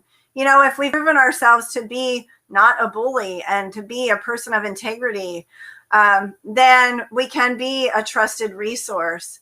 And I feel like, I hope, I tend to be optimistic, that we are getting to the point where people can say, you know what, I kind of doubt that these officials have my best interest in mind. It's becoming, somewhat more clear every day. Like, how clear does it have to be? I mean, every time a public official, skirts around a question about natural immunity or answers it, in this kind of way, like, well, we have no idea how to determine if someone has natural immunity or how long that can last. Well, you have no idea because you're not trying to find out. You could easily do that research. You're not trying because you have an agenda, and you know what? You're not really trustworthy. So, and the agenda is not for the good of the people. So, and even my 7-year-old, and I've used this example so many times, like we were in the car driving and he just asked me a question about school. He said, "Mommy, if I go back to school, do I have to stay 6 feet away from my best friend?" And I said, "Yes, in school you would, because that's the kind of, policies that they have in. Although this kid is at our house like 3 times a week and they're playing outside and hugging and, sharing drinks and all kinds of normal kid stuff. But when they get into school, that's bad. And if you do that, you're bad." And it really has like effect. And he looked at me and he was like, "Well, that's stupid." And I'm like, "Exactly. And you're 7 and you get it." Like, and he's 7. I just want to be like, here's my 7-year-old. He gets it. Why don't we get it? So I guess we just keep trying, right? We just keep going out. So what do you see as a way forward? What do we do? Well, first of all, like politically, we need to get out the information about this referendum vote in Pennsylvania. At least for us in Pennsylvania, that would be a great relief to, the tyranny that we've been under. So we do also have some other good legislation in the pipeline here in Pennsylvania, Right to Refuse Act. So stay in touch with PCIC, get on our mailing list so you can follow all these things. We have other legislators. Another thing that has happened throughout this craziness of 2020 is more legislators have become emboldened to stand up for medical freedom. And that was very rare before. So we're seeing not just in Pennsylvania, but nationally, so many bills to protect bodily autonomy and informed consent and vaccine choice being introduced. Now, historically, these kinds of bills take a really long time to progress. But just the fact that, we have legislators who never were coming out to talk about vaccines are now saying, no, we shouldn't mandate this. And that's amazing. And so we will have more medical freedom bills coming out in Pennsylvania, which, even though right now our current governor is not on the side of medical freedom, we still need to continue to educate and build relationships with all legislators on both sides of the aisle, because bodily autonomy and the respecting the dignity of every single person is not a partisan issue. But looking forward, we only have this governor for another 1.5 years. We're counting down. And he cannot be reelected. I have a calendar. I just oh, maybe we should get that on the website. How many more days?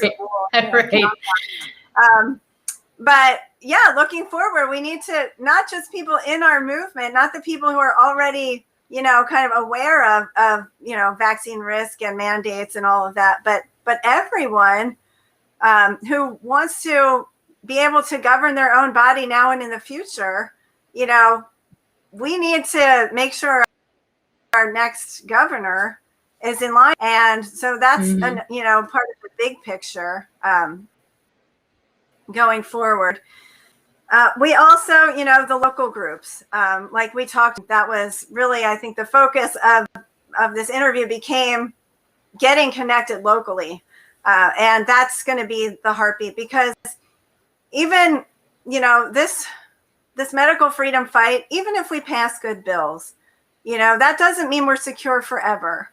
This is never going to end. And as we see now, the people, the powers that be who have the, vaccine mandate pushing agenda, they will just continue to look for new ways to invade your bodily autonomy, whether it's through your employer, through your schools, through your right to travel, through whatever they can get control of. And so we need to gear up for a long-term fight. We need to raise kids who are able to withstand the persecution. And so, getting connected locally is the sustainable way to do it. Absolutely. Amazing. Thank you so much. And, we're praying for you, for your family, for your strength, because what you do is so crucial and beneficial. And we just appreciate you so much. Thank you for coming on today and sharing all of your knowledge with us. And I hope people get involved. I have put the links for PCIC and the PA ballot 2021. They are there. Go check them out. Get on the mailing list for PCIC. And a lot of people are asking about groups in their states. I'm sure that you have connections in the advocacy world to direct them to if it's not in the state of Pennsylvania. Is there any suggestions for that? It can be a little tricky because of, if you try to do a Google search, let's say for, Colorado vaccine choice or Colorado informed consent, you're going to get all these like CDC links, right? In your search query. So one great place to start is the NVIC, National Vaccine Information Center. They are a national group, and if you message them, they will connect you with a state director. A lot of the state directors are connected to local groups. For example, I'm a state director for Pennsylvania. And so that's a great way to find your local, your state group. Okay, beautiful. Well, thank you again. Please get in touch with Charmain, get involved, stand up, speak loudly. But we don't have to be hostile. Don't be scared. Don't be That's scared. right. Faith over fear. That's what we're taught, right? Absolutely. Absolutely. Well, this was awesome. Thank you so much. Have a great day. And guys, stay tuned because we are bringing up Joe Messino. He is next, and he's going to be talking to us about how to maximize intermittent fasting. We're going to take a short break and tune in at 11 a.m. Eastern Standard Time. Everyone have a great day. Stay tuned.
Okay, we are back for another spectacular lecture. With me today is Joe Messino, manager, functional nutritionist at the Weiner Wellness Center, also known to us dearly as the godfather of nutrition. I got to tell you, of all the things I've been called my whole life, I think I like that the best. Well, it's sticking like glue. Everybody's calling you that. So, and you deserve it. I mean, you've been in the industry a long time. You have taught many of us the ways, and we just greatly appreciate your knowledge. So today you're going to talk to us about intermittent fasting and how to optimize it with supplementation. So this ought to be powerful.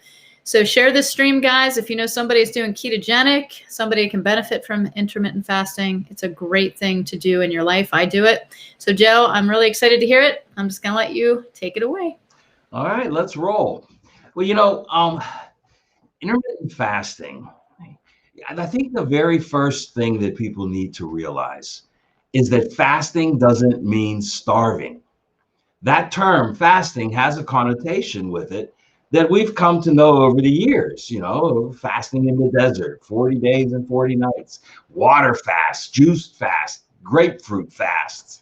No, that's not what we're talking about. And the word fast and fasting never should be equated with starving, especially nutritionally. And as Tracy said, she likes intermittent fasting. I like it. I've been doing it now for some time. There's 3 different ways of doing it. I'm going to go over all 3, and then we're going to get into the nuts and bolts of how you can really maximize intermittent fasting and some of the things that have caused us to look at it with a down light, because it's just not bad. It's not a bad thing. Fasting is not a bad thing. And I have to apologize right off the bat to Ashley and her mom, Michelle. They did this beautiful background for us, and I kind of distorted it a little bit here with some products, because I'm going to show you how to incorporate some really high quality nutrition and supplemental nutrients into an intermittent fasting program. So intermittent fasting, new term, relatively new over the last few years. And there's basically, everybody pretty much agrees there's 3 ways to do intermittent fasting. One is the 5+2 method. And that means for 5 days in a row, you eat normally. Now that's a term we have to discuss. Okay, but we'll come back to that. And then for 2 days in a row, you do a very caloric restrictive diet. So, if you want a number, it's around 500 calories. What does that equate to? That equates to lots of vegetables and salads, and maybe a very small piece of protein, maybe salmon or pastured eggs or pastured chicken, something like that. But really a caloric restriction for 2 days in a row. That one, some people seem to like it, but I never did, because you don't know when those 2 days are going to fall. I mean, if they fall on a holiday or if they fall on a weekend, then you could be screwed. So basically that one, I kind of throw that one out. I don't like it. The second method of intermittent fasting is the every other day method. Now, the every other day method means day 1, you eat normally. And again, we'll come back to that word. Day 2, restrict your caloric intake. And when I say caloric intake, I'm saying it in a scientific term. I'm not saying count calories. Okay, we're not talking about that. But you want to restrict your caloric intake. And I'm going to get into that when we talk about our genes and the longevity gene in a little bit. But you do it every other day. So day 1, you eat normally. Day 2, salad and a piece of fish. So caloric restriction every other day. And again, depending on people's work schedules, home life, things like that, that's a tough one to do. Maybe if you live alone and you don't have any life, you can do that, but it's just going to be interruptive. And then what happens, like with programs like this, if you don't stick to it, you don't get the benefit. That's why I like the third method of intermittent fasting, and that's the 16-hour fast. Now, some people talk about it as an 18-hour fast, and I really don't think that's necessary. I think, and I've talked to Dr. Honigman about this, and he agrees with me that 16 hours seems to be that sweet spot for intermittent fasting. And that means 16 hours from your last meal, say on Monday, until your first meal on Tuesday. So think about that. Now, let's put some numbers to it. Let's say you've eaten your last meal by 6 o'clock. And let's just say you're finished by 6 o'clock. Then you want to take 16 hours. So that would be until 6 a.m. the next morning and another 4 hours. By 10 a.m., you're ready for breaking the fast or breakfast. Okay, so 16 hours, that's not that long, is it? When you think about it in those terms, the hard part will be not eating anything after that meal at 6 o'clock. And isn't that where everybody pretty much fails on all of these, any program, is that late night eating. Okay, so it does take some discipline and it does take some effort. But let's say you eat a little later, 7, 8 o'clock, you're finished. Say you're finished by 8 o'clock. Then your 16 hours till your next meal is only noon the next day. Now, that's not a long time to fast, because in that time period, say in the morning, you could still have coffee as long as you don't add sugar and cream to it. You can still sway that coffee a little bit with a little cafe mocha. But we want to go light because we don't want really any calories. We don't want anything that's going to cause the digestive system to start working. Why? Well, very simple. When you go that 12 to 16 hours from one meal to the next, you give your body a chance to use what you ate as fuel. The term ate, past tense, is very important. You want to be able to use what you've eaten the day prior as energy the next day. This puts you in what we all know now is a state of ketogenesis or ketosis. And that means your body will start burning energy that you've already consumed and stored. Where we run into all these problems is we never get to that point. That's why the keto diet is so popular right now. Okay, it's trying to get you into that state of ketosis, burning fat for energy. And as we learned from Dr. Tracy, you never burn it all, you just reduce it down. And that's okay too, as long as we can still use it as energy. Because if you eat, let's say, by 8 o'clock at night, and let's say you're disciplined enough that you don't have a late night snack, but you get up and you eat first thing in the morning, you're not going to get that 12 hours. No, you're going to start burning that day the energy that you just started consuming. Stored energy doesn't get used. This is the whole basis of intermittent fasting. 16 hours seems to be that sweet spot. And this is the one that I've done on a regular basis. Now, you don't have to do this 7 days a week. Sometimes you will, because once you've done it a few days, it just becomes natural. And you know what? If you're doing it correctly and you're supplementing with the right nutrients and you're eating normally, which means an of the earth diet, right? Runs, swims, flies, grows, promotes life. Another Dr. Tracy quote. If it promotes life in some way, shape, or form, it does that in you. So I'm sure throughout this week, we've heard lots of people talking about food additives, and Jamie's talked about it. Dr. Honigman has talked about it. Jeff's talked about it. So that's not the purpose of this discussion. The purpose of this is to show you how that you can, in a very easy way, get your body into that state of ketosis through intermittent fasting using the 16-hour plan. Now, when I do it, I usually do it Monday through Friday. And a lot of times I'll take the weekends off. And if, if I have a breakfast on a Saturday or a Sunday, that's prior to that 16-hour period, it's okay. Okay. But if you're doing it 5 days a week, you're going to get tremendous benefit from it.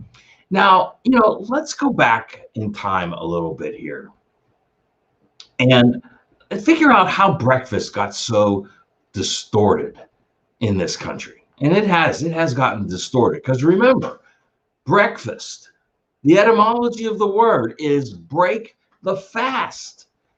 So your first meal of any given day, no matter what time you eat it, is breakfast. So when people think of intermittent fasting, they go, well, I can't skip breakfast. You're not skipping breakfast. It's just when you have breakfast that's important. Because, our ancestors, did they eat 3 square meals a day? That term, 3 square meals, I mean, you hear it, in prisons, they give you 3 square meals a day. In the army, they give you 3 square meals a day. Where did that come from? I don't think our ancestors did, especially when they lived in climates where they had to go out and get their food every day without refrigerators and packaged foods, fast foods and restaurants. Yeah, we're going back a ways.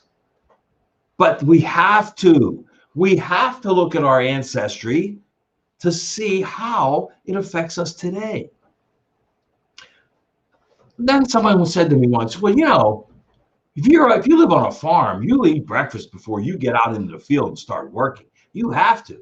And I say, yeah, absolutely, you do. But do you think those guys out on the farm are stopping by, Chick-fil-A for a snack? Do you think they're stopping by Get-Go or by Sheetz for a snack during the day? No, they're eating a breakfast. If they're lucky, they're getting a lunch, and then they eat a good dinner. And guess what? They're probably in bed before we're even eating our dinner. So they're probably getting 16 hours in between their meals, minimum, maybe more, which is why it's working for them. The problem, folks, is not that you shouldn't eat breakfast. The problem is the time in between your dinner from one day and your breakfast on the next day. That's the issue, not to mention the quality of the food.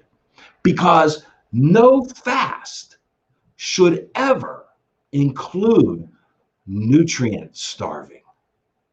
None, no fast. That's why I don't like water fasts and these other fasts. If you starve your body of nutrients, nothing good can happen. There's a difference between caloric restriction and nutrient restriction. Big, big difference. We don't want to restrict nutrients. So let's go back to this whole thing of caloric restriction for a second. And then I'm gonna come back to breakfast, because I got a couple of books I want to highlight for you that will really enlighten you. But caloric restriction, how did that come about? Well, scientists have been studying caloric restriction for a long time. And they found that when you are in a state of caloric restriction, your body goes into a hyper mode, where it goes into a preservation mode. It goes into a preservation mode, and a particular gene is activated, the sirtuin-1 gene, or SIRT-1, sirtuin-1. This gene, when it's activated, your body goes into a preservation mode, and it helps to prolong the life of your cells without additional calories being taken in. This is an interesting concept, okay? Because if you think back, like we talked about our ancestors, they never ate 3 meals a day. Their body was conditioned to use the nutrients they consumed and to be efficient at it. That's where this concept of caloric restriction comes into play. And the reason that I started studying caloric restriction, let's face it, it sucks, right? Who wants to do caloric restriction voluntarily? We don't want to do that. We love to eat, right? Well, sure we do. But then they discovered, and I'll tell you who in a minute, but we discovered how to mimic caloric restriction with a nutrient. It all goes back to a term you've probably heard years ago called the French paradox. Now, the French paradox was simply this. Why is it that the French, and not the French in this country, but in France, why is it that they can eat a high-fat diet, drink a lot of wine, and stay thin? That was the basis of it, okay, in simple terms. Well, everybody thought it was, well, it's got to be the wine, right? It's got to be the wine. Well, yes and no. Because when people tried to mimic that in this country, guess what? They got fat. The wine didn't help either. That's because the high-fat diet in France was all natural fat, was clean fat, was grass-fed fat. Their food was clean. I've done workshops on breakfasts in this country compared to breakfasts in France. In France, you know what they have? They have chefs in training in the schools. That's how they get their on-the-job training, making fresh meals for these kids. Not this cafeteria buffet style crap that's being fed to our kids. But their fat content was all natural and it was nutrient dense. Now let's go to the wine. Because in this country, people try to eat high fat, and guess what that was? Fried foods. They thought, I can eat all the fried food I want. No, you can't. No, that's a trans fat. And right off the bat, let's make sure everybody understands the difference between trans fat, okay, and saturated fat. Saturated fat is not your enemy, especially when it comes from quality animals, grass-fed, pastured animals. Trans fat's a different story. Trans fat is a chemical. Trans fat is artificial. Trans fat is in all fried foods. Boy, I mean, they're going crazy now with the commercials, aren't they? I mean, Chick-fil-A. Now, McDonald's came out with their version of the Chick-fil-A crispy chicken sandwich. Boy, I'll bet that's nutritious. Let's see how long it takes somebody to do the McDonald's experiment with one of their new crispy chicken sandwiches. Let's see how long it can sit up on the shelf and not decay. Don't get me started on the big M, okay? But anyhow, let's go back to the French paradox. Tracy, if I start really rambling, you got to reel me in, okay? But I think I'm okay so far. Let's go back to the French paradox. Let's do the fat and the wine. Now, the wine didn't work here either. And that's going to take us right into this next point.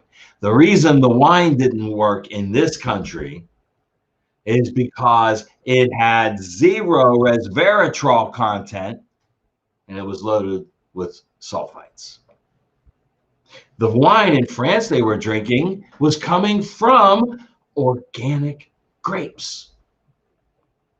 Organic grapes. What's the big difference between organic grapes and non-organic grapes? Well, in a nutshell, it's the level of resveratrol. And why is that important? Because resveratrol is the nutrient that they have found that helps mimic caloric restriction better than anything else. Where is it found? It's found in lots of fruits and vegetables. But the highest single content of resveratrol of any fruit or vegetable is found in the skin of an organic grape. You see, remember when we talked about going into caloric restriction and those genes being activated to protect your cells from premature death? These are xenofactors. That comes right out of this book, The Longevity Factor by Dr. Joe Maroon, my good friend, Dr. Joseph Maroon,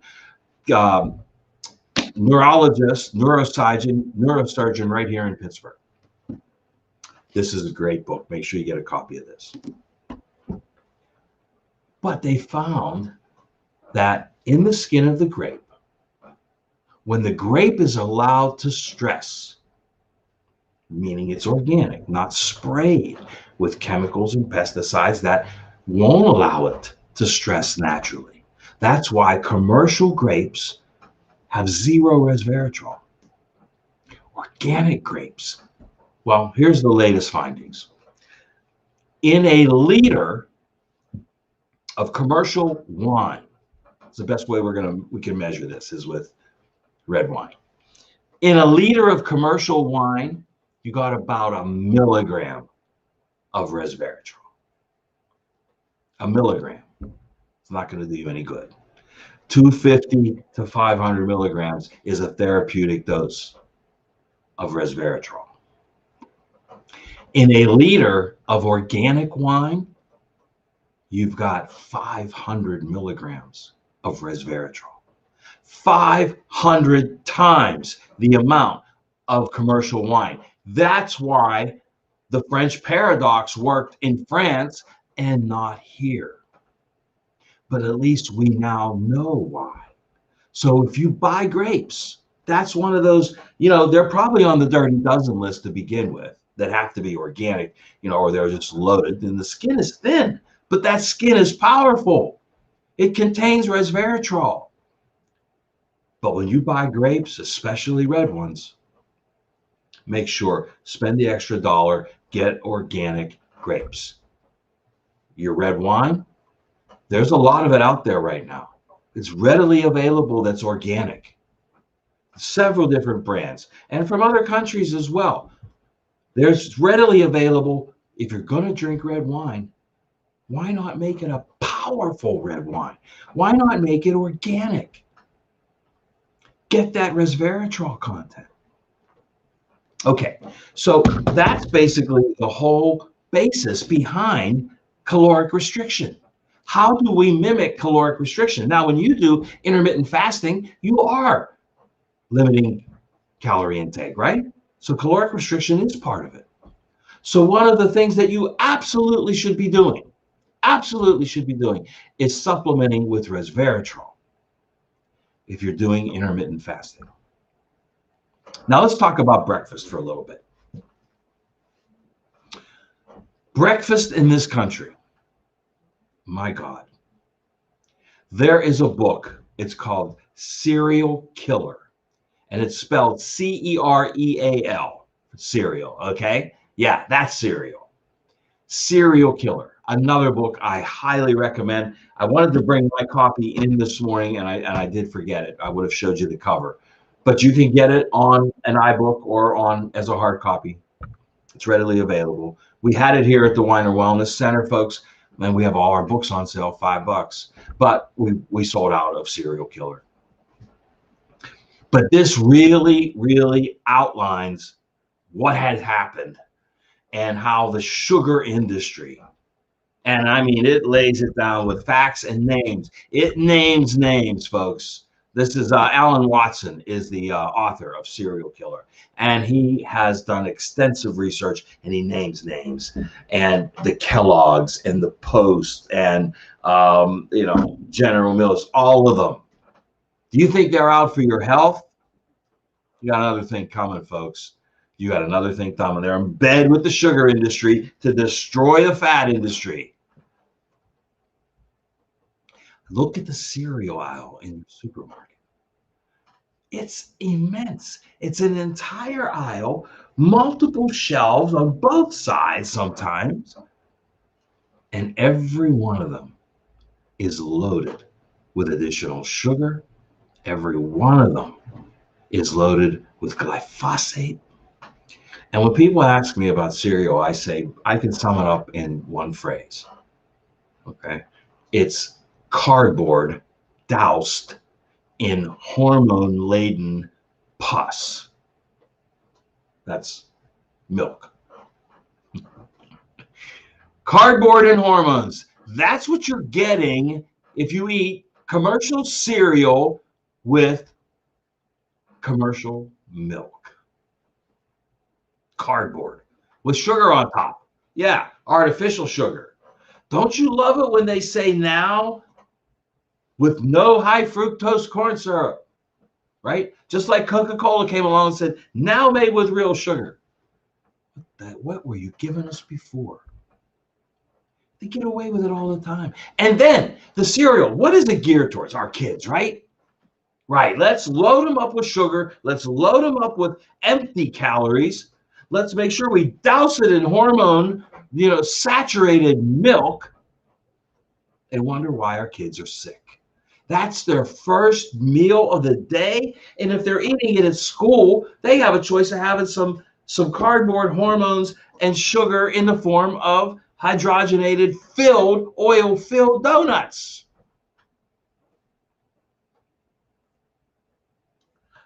Okay.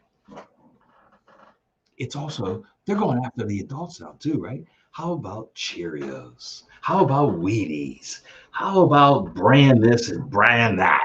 Yeah, Cheerios. Oh, it's for my cholesterol. I'm doing this for my cholesterol because it's made from oats. You're better off eating oats.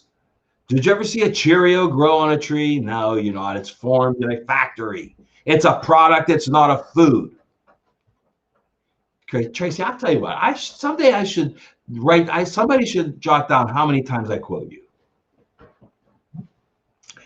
But that's the problem, folks. Okay, people say breakfast, gotta have breakfast, and they distort it with this junk. You're better off eating nothing, or you're better off with a nutritious shake. And so are your kids.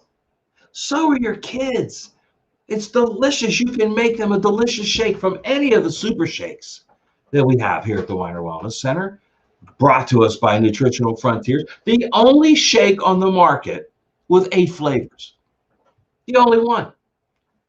Everyone else, 1, 2, maybe 3. You might get a chocolate, a vanilla, and a berry. A strawberry. But not super shake, 8 flavors. Unbelievable. And then the keto shakes, the Nido keto shakes. 3 flavors, but will blow you away. You'll never need ice cream again a day in your life if you start using the keto shakes, the Nido keto shakes that we have here at the Weiner Wellness Center. Your kids will love them too. Tracy can attest to that. Okay. And I've got my grandkids on the Cafe Mocha Super Shake. We love it. They love it.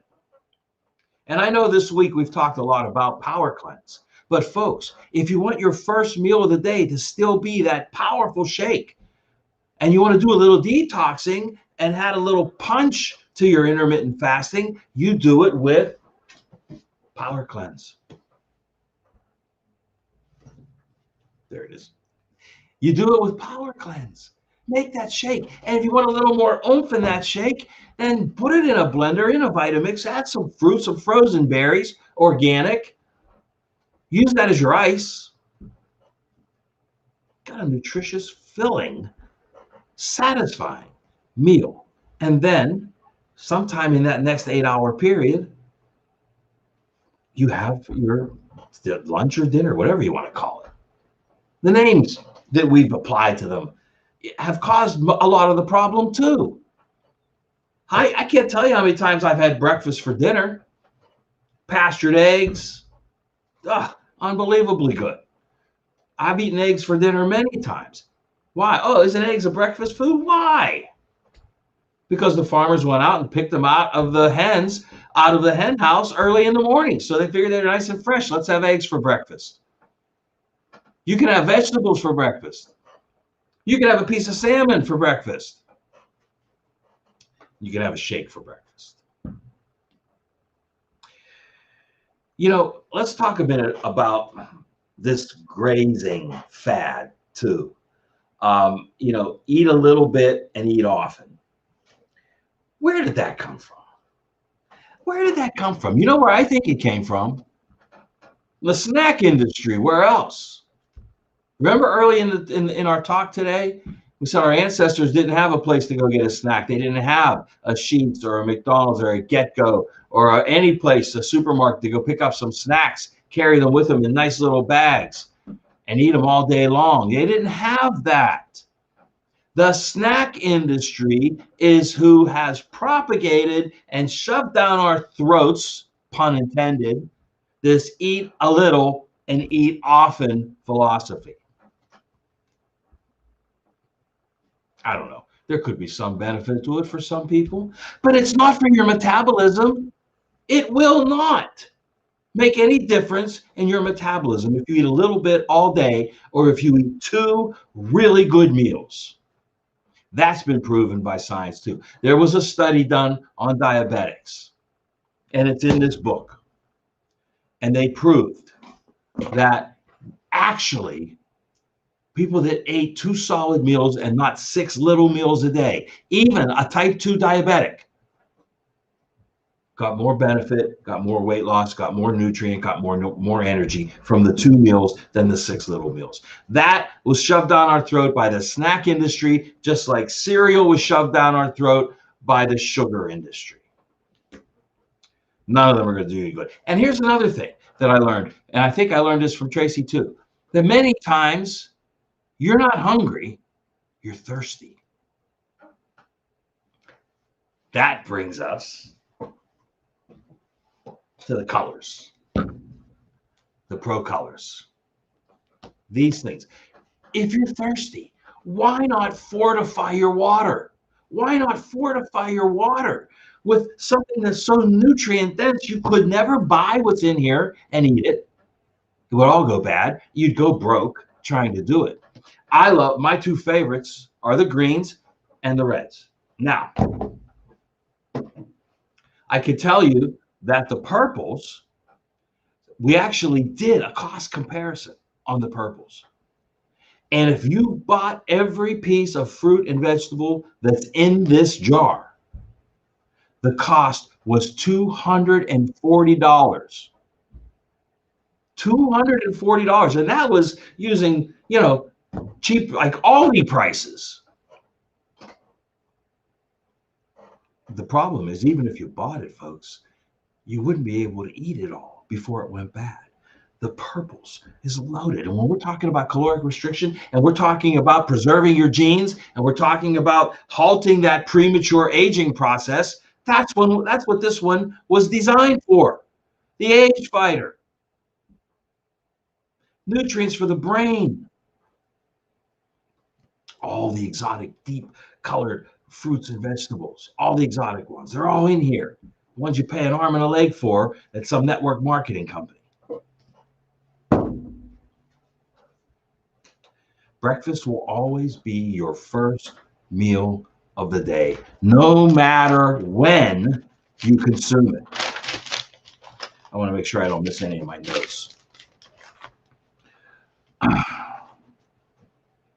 But I want to go back to that gene for a second, okay? SIR1, SIR, that's your 2-in-1 gene. The one they have found is the preserver of your cells, okay?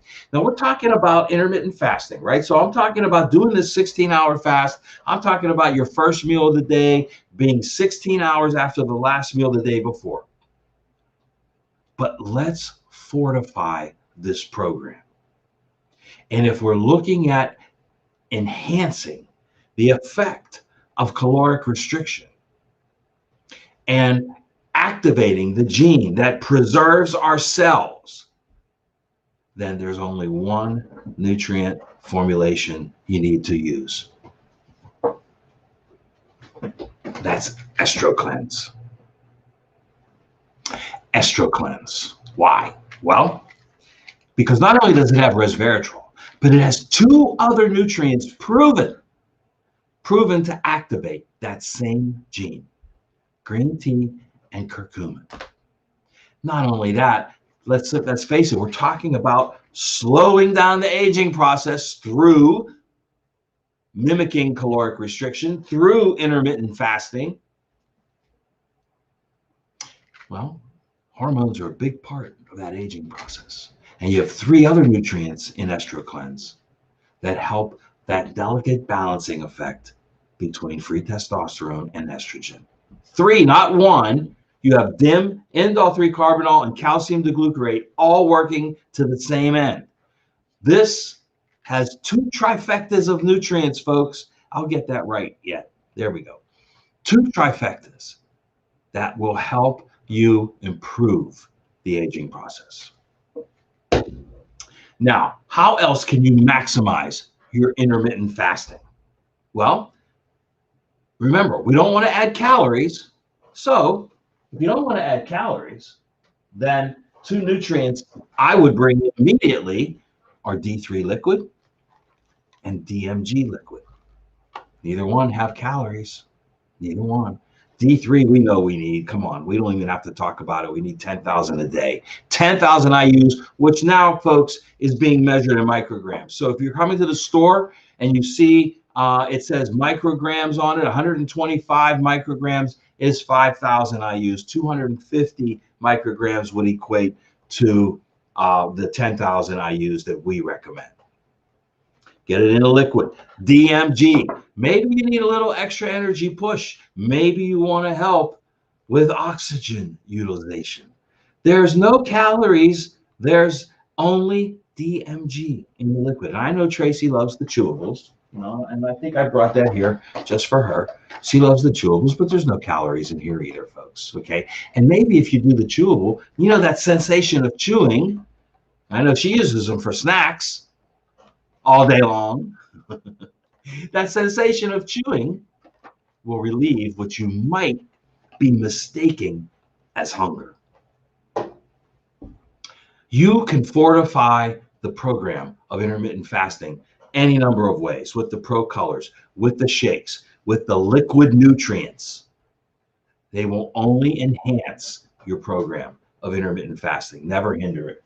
Let's see what else we have. Oh yeah, we do have resveratrol. You can use this by itself. And of course, while you're on this new eating plan of intermittent fasting, and you're eating well, hopefully, let's make sure you give yourself a little bit of help and use a digestive enzyme. I love Cybezyme. You know why?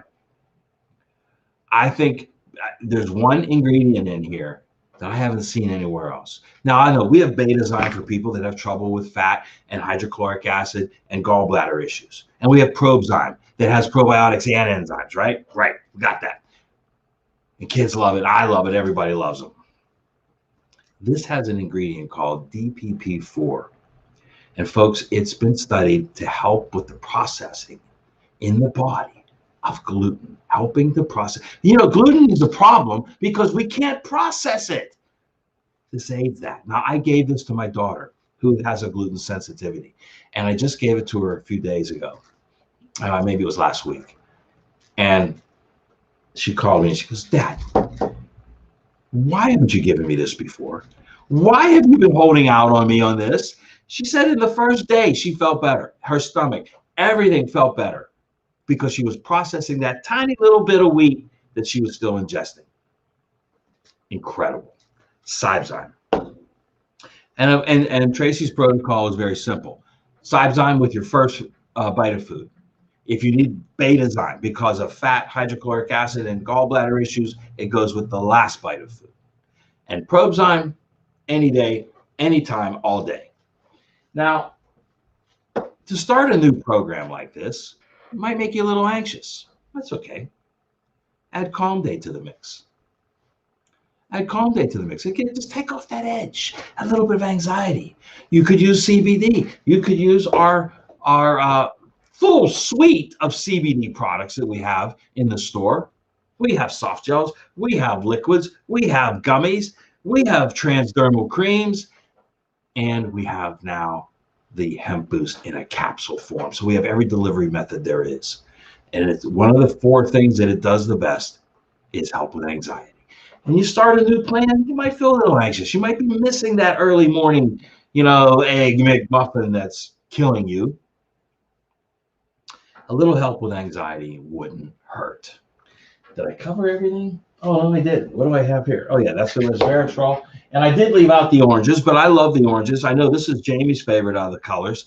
My favorite is the greens and then the reds. But the oranges, cellular energy. And what are we talking about? Prolonging the life of our cells. Prolonging the life of our cells. That's what's going to help you age better. That's what's going to be your benefit from a little bit of caloric restriction, not a lot. Because, that 16-hour time period, let's say you are eating your first meal at noon. You can eat all the way up till 8 o'clock that night. And I know a lot of people that promote intermittent fasting say eat whatever you want as long as you do it within the time period. Well, obviously, we don't agree with that. We want you eating a whole food diet, an of the earth diet, as much as is humanly possible. We used to say it should, limit the amount that's in packages, right? But they're packaging vegetables in plastic now too. I don't know. I mean, of course, it's wintertime up here in the Northeast. We're not in this, it's almost spring, but all the vegetables had to come from somewhere they could grow them. So yeah, they had to wrap them in plastic, but it's another topic. So folks, I think that is pretty much it for intermittent fasting. The Longevity Factor I recommend. Serial Killer, great book I recommend. There's others you can find, but don't make it complicated. Keep it simple. Get and ease in. You can ease into that 16-hour period. Start with just 12 hours. Before you know it, you'll be at 16. There's been many days when I've gone up to 18 hours because your body is making use of the energy that you took in the day before. It's that simple. So pretty much that's it, Trace. If you want to talk about anything, or do we have some questions?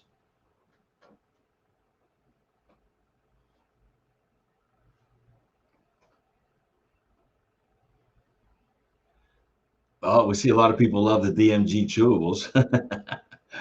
Yeah, that does outsell the liquid.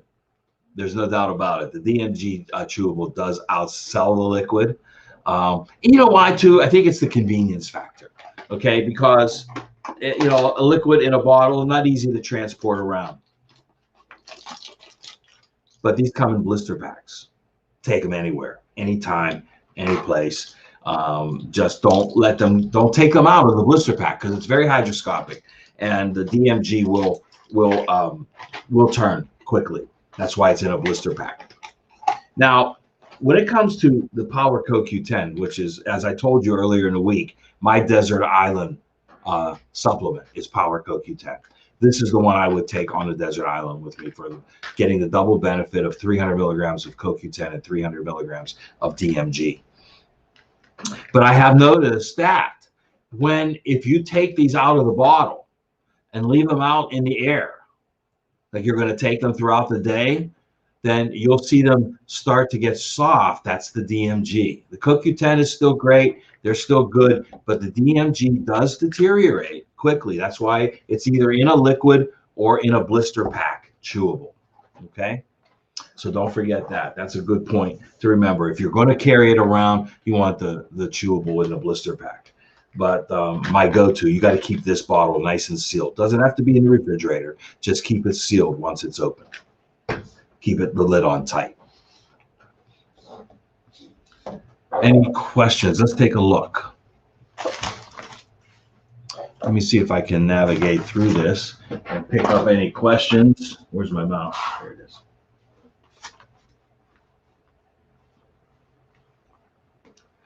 DMG chewables. How you doing, Joe? Everything good? Yeah.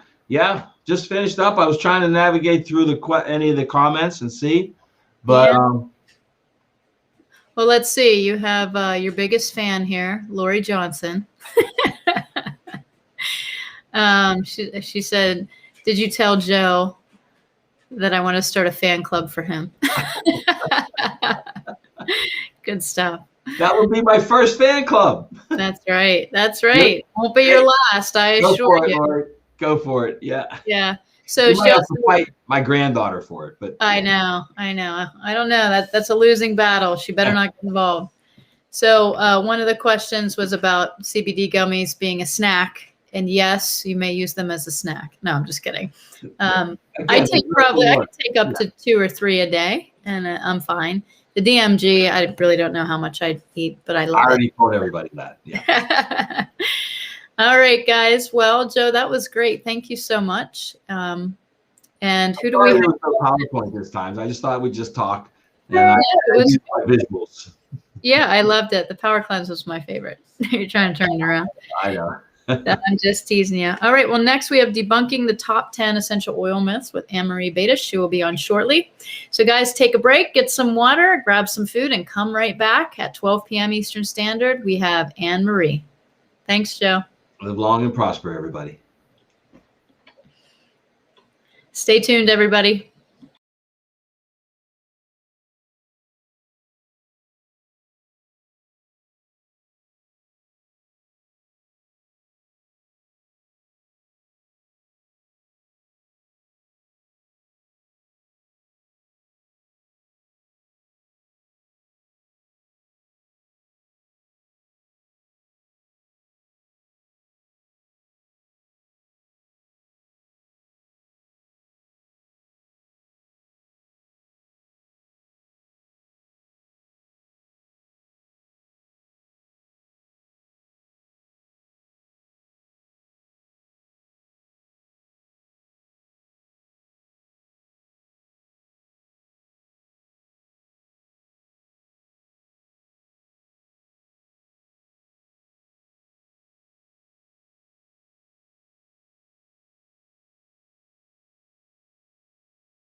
All right, we are back. Welcome everybody to the Weiner Wellness Virtual Summit. With me today is a very special guest, a great friend of mine, and just a brilliant practitioner.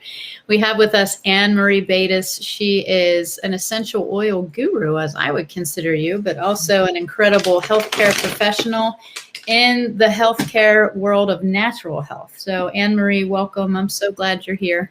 Thanks, Tracy. I love coming on here. Well, today, what are you talking to us about?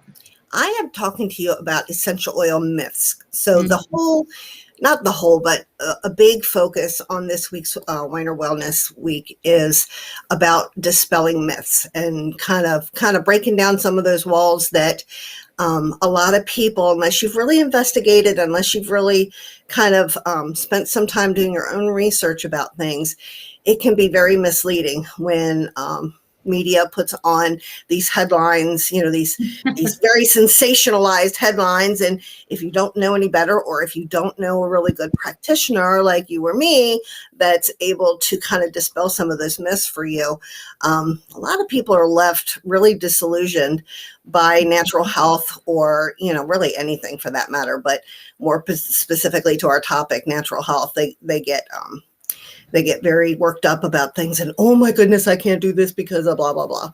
Right. And, I'm kind of here to help to dismiss some of the debunking some of that stuff for you. Yeah, that's great. Can you give us a little bit of a background on you? Who are you? Oh, sure. Where are you? I found natural health it's almost 11 years now. I can't even believe it. 11 years ago, I had a major health crisis in my life. I had a rare tumor inside of my heart and 2 in my abdomen. And when modern science was out of options and they left me fat, sick, and nearly dead, doctor number 5 said, well, here, we can kind of help make you feel a little bit comfortable. Here are some natural things that you can do. And, and this is going to be your way out. And so I wasn't real thrilled with that diagnosis. And so I looked into a lot of the different modalities that he had offered to me. And one I had never heard of, which was essential oils. And I said, well, what's that? He said, well, you're the researcher, figure it out. And that's true. I couldn't really say anything against that because I was a biochemical researcher before I got sick. So I kind of like, all right, fine. Now I'll do all your work. That's great. But that was actually the smartest thing that he could have done, because it forced me to do the research and forced me to look into things. And that's why I encourage people. That's why, like in my practice, I teach people how to do the things for themselves. So I kind of work myself out of a job sometimes, which I don't know how smart that is, but I try to educate a lot in that. And through my education, it just kind of snowballed and snowballed and snowballed. And much to their dismay, I didn't die in the year that they told me I was going to. And it's been almost 11 years since then. And I'm thriving and not dying. And I went back to school to learn how to be able to help people and, get all those fancy initials behind my name to give me the credibility that I felt like I needed to, be able to really, really make an impact on other people. Because if I, as a biochemist, did not know and didn't understand all of these inner workings, how in the world would someone who didn't have a background like that understand? Right. So right. I kind of help people fill in the gaps a lot for that. Well, that's awesome. And I know that, I've worked with you in the past, and, you're such an amazing heart. So I'm so glad you're here. And, you have a practice called Recreating Wellness. I do. So tell us a little bit about that. Yeah. Tell us where you are. Here in Pennsylvania too. I'm on the other side of Pennsylvania though. You guys are about 5 hours from me. I'm about an hour south of Philly. Right on the Maryland-Pennsylvania state line. And my practice is actually kind of unusual because although I have lots of English people in my practice, which is you and me, as you know, we have a very strong Amish culture in Pennsylvania. And my Amish folks are very evident in my practice because a lot of times they will not go to a medical doctor. Most times they will not go to a medical doctor. And so they seek someone like me out. And so I kind of help fill in the gaps a lot for them as well. So half of my practice is Amish and the other half is English. So I do online, I do in person, I do house calls, things like that. Well, perfect. And do you do telehealth during this time as well, in Yeah. case anybody wants to reach out to you? Yes, I do. I do telehealth. Actually, I was doing telehealth before it was like really cool to do it. I'm an No, old it's like, girl. well, perfect. So, why don't you start? Let us know what essential oils are. And then you sent me a document of all 10 myths you're going to debunk, which I'm excited to hear. I know. So there's, like I said, there's lots of hype out there, with different things that go on. And I just would like to kind of touch base just very briefly on some of those, just to kind of give people an idea that maybe there's something else there, that you need to kind of break down some of those walls. Don't listen to the sensationalism of it all. Find a practitioner either like me, or me or you, or, obviously Nutrition Frontiers is another wonderful resource, Weiner Center.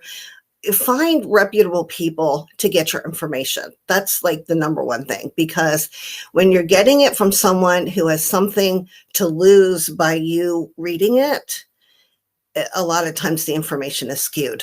So, just kind of putting that little FYI out there, So a lot of people don't even know what essential oils are. And nowadays, like when I started with oils, I had no idea. But again, that was, 10 years ago. And I had no idea what essential oils were, or, how they would help the body or anything like that.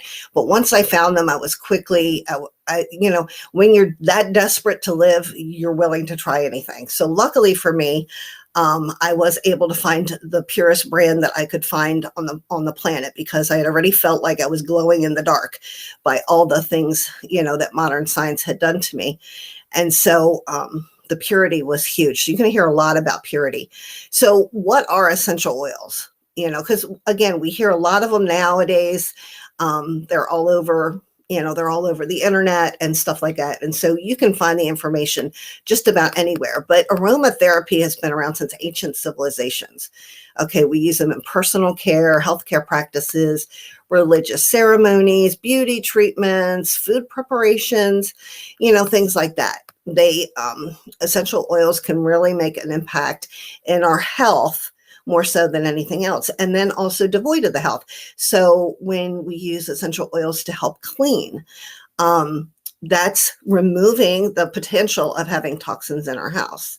So, instead of cleaning and using toxic chemicals and then using essential oils to get rid of the toxic chemicals, doesn't make a whole lot of sense. So we kind of use them for all different kinds of things to bring in health and wholeness into our homes to begin with. So, essential oils are basically the essence of the plant. They're a gift, actually from the plant. And so inside the plants, there's going to be roots, seeds, bark, flower, all different parts of the plant are used in order to find the essential oil and the little compound of the essential oil. So if you were to say like lemon oil, if you were to look at the outside rind of a lemon and just squeeze it, and that little juice part that is on the outside rind of the lemon, that's the essential oil from the lemon, okay? It's not the inside juice from the fruit. It's actually that outside. So any kind of citrus fruit, that's where you're going to find the essential oil. When they steam distill flowers, and leaves, that's how they are able to extract the oils from those areas of the plant or the flower, anything like that. So that's where we get them. So that's just like the quick 101 where we get them. And, the practices nowadays are way more improved than they were even years ago. I mean, back in Bible times, they used essential oils. They basically would soak the plant in olive oil, because olive oil was plentiful there. And they would get the essence, of the medicinal properties of the plant or herb that they were, trying to reach. So they've been used for centuries as gifts for us. But have they all been created equal? That's the problem. And so this is like the big thing that I want to hone in on today, because this is a huge myth that goes way, way back. Because I get this a lot. When I talk about essential oils, I am only talking about pure essential oils when I teach my classes. I teach oils of the Bible class. I teach, there's lots of classes that I teach online, in person, whatever. And every time I try to help people to understand that purity is it. That is the number one key of what you're looking for. And so I don't want somebody walking away from our talk today or any other time just thinking, well, just going to get them on Amazon or Walmart or something like that because they're cheaper there. Well, if you knew what it took to get a bottle of frankincense oil, and how these men have to rappel off the side of a cliff in Somalia, okay, in one of the worst countries on the planet, and they have to rappel off the side of a mountain and strike out the tree 4 different times in order to get that frankincense, you will quickly understand why frankincense is as expensive as it is. It's not $6.99, $6.95 a bottle like they have it in Walmart. Okay, that's not pure essential oil. And purity matters. When you're talking about your health, purity matters. That's why it's important to make sure that you seek out the best that you can get your hands on. I would rather someone buy 1 bottle of essential oil from me than feel like they have to buy 15, because I want them to spend their money on the quality. This is your health you're talking about. And that's why sometimes people will see some of the headlines where someone has gotten sick off of an essential oil or something, or they're blaming the essential oil because that might have been, an easy scapegoat. And it's not to say that every essential oil is good for every person, but I can all but guarantee you that anytime you see it in the news, when it's something that's a negative report, that person, very, very high probability, like I would say 100% probability that they use cheap adulterated oils. And that's what caused the problem, is because the purity was not there and they were mixed with other things. And that's what they had a reaction to, or their animals had a reaction to. So that's like my big thing is purity. Essential oil purity is key. When you get them from places that are other than reputable, they are adulterated, contaminated, loaded with synthetic fillers, and you don't receive the pureness from the plant. Okay, and they can pose a dangerous, threat to your health. So that's why I really am huge on the whole purity thing. It's very, very important. It's very important to find a company that has full disclosure, that you can see their science. They should be doing science, that you can see their science and see their reports and see all of the, because they should be doing testing, doing all the testing that, there's there's probably about 10 different tests that you can do. You can ask when you're doing your research, ask, what's the plant quality? Does the company use high quality plants in their essential oils? Because again, it starts there. Okay. Are there chemicals and pesticides used in plant care? The production practices, does the company have safe practices and procedures and guards in place against the contamination, of this practice? Are the oils adulterated or fillers and synthetic things and stuff to help cut costs? And that's why it's cheaper. The testing methods, do they test each batch? Or is there an impartial third-party person testing them to make sure that they are what the company says they are?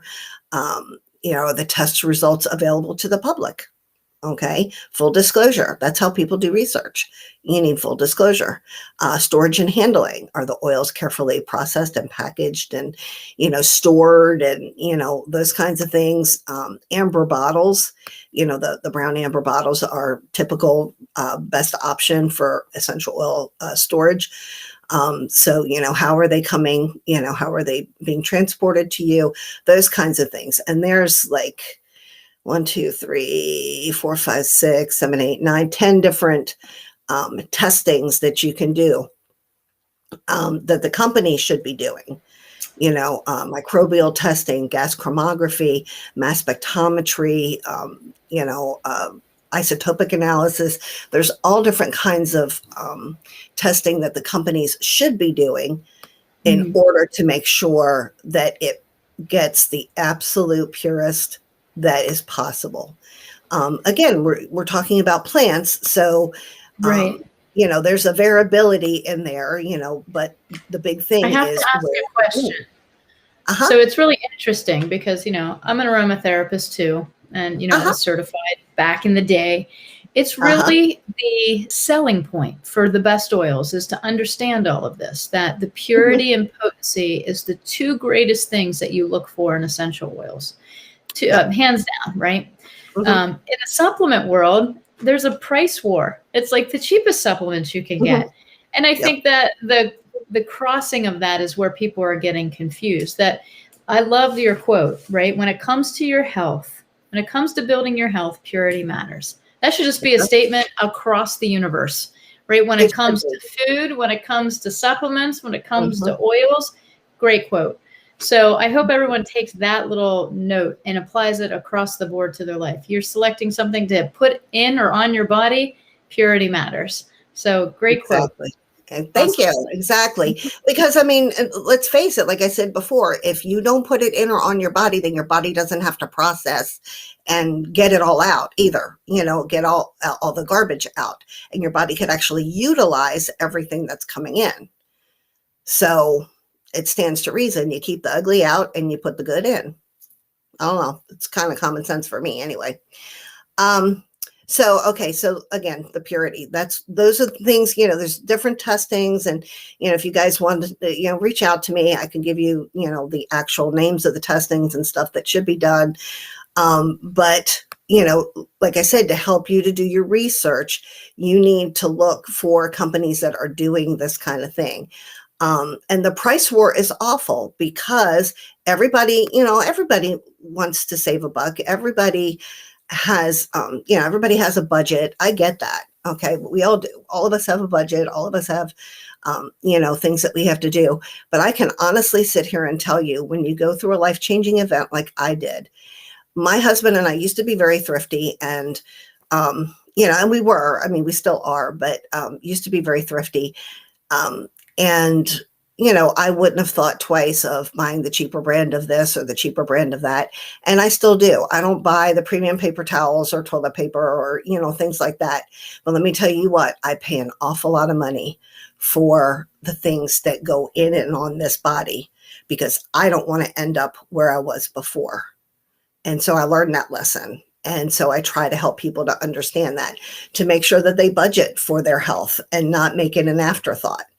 And so when people are that like-minded to me, those are the ones that get into my practice.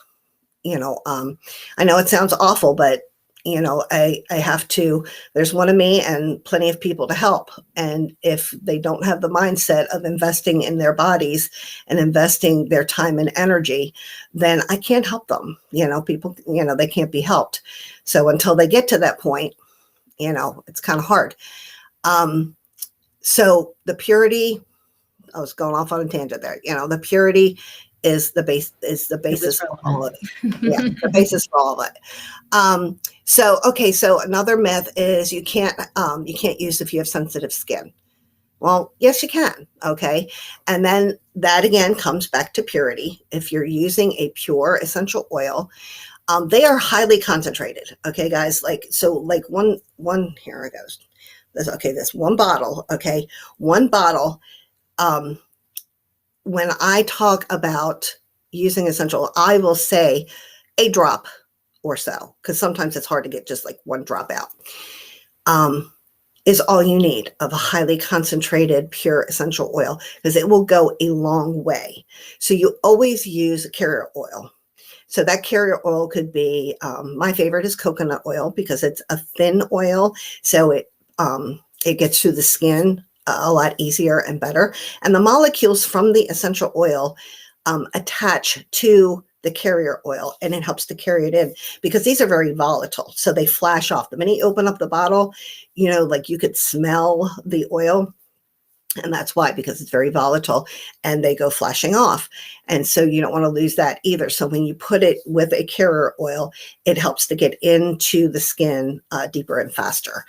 And like I said, it could be coconut oil, it could be jojoba oil, sweet almond oil, avocado oil, you know, whatever oil that you choose to put on there. I know my Amish friends love the olive oil. I think that's a little thick.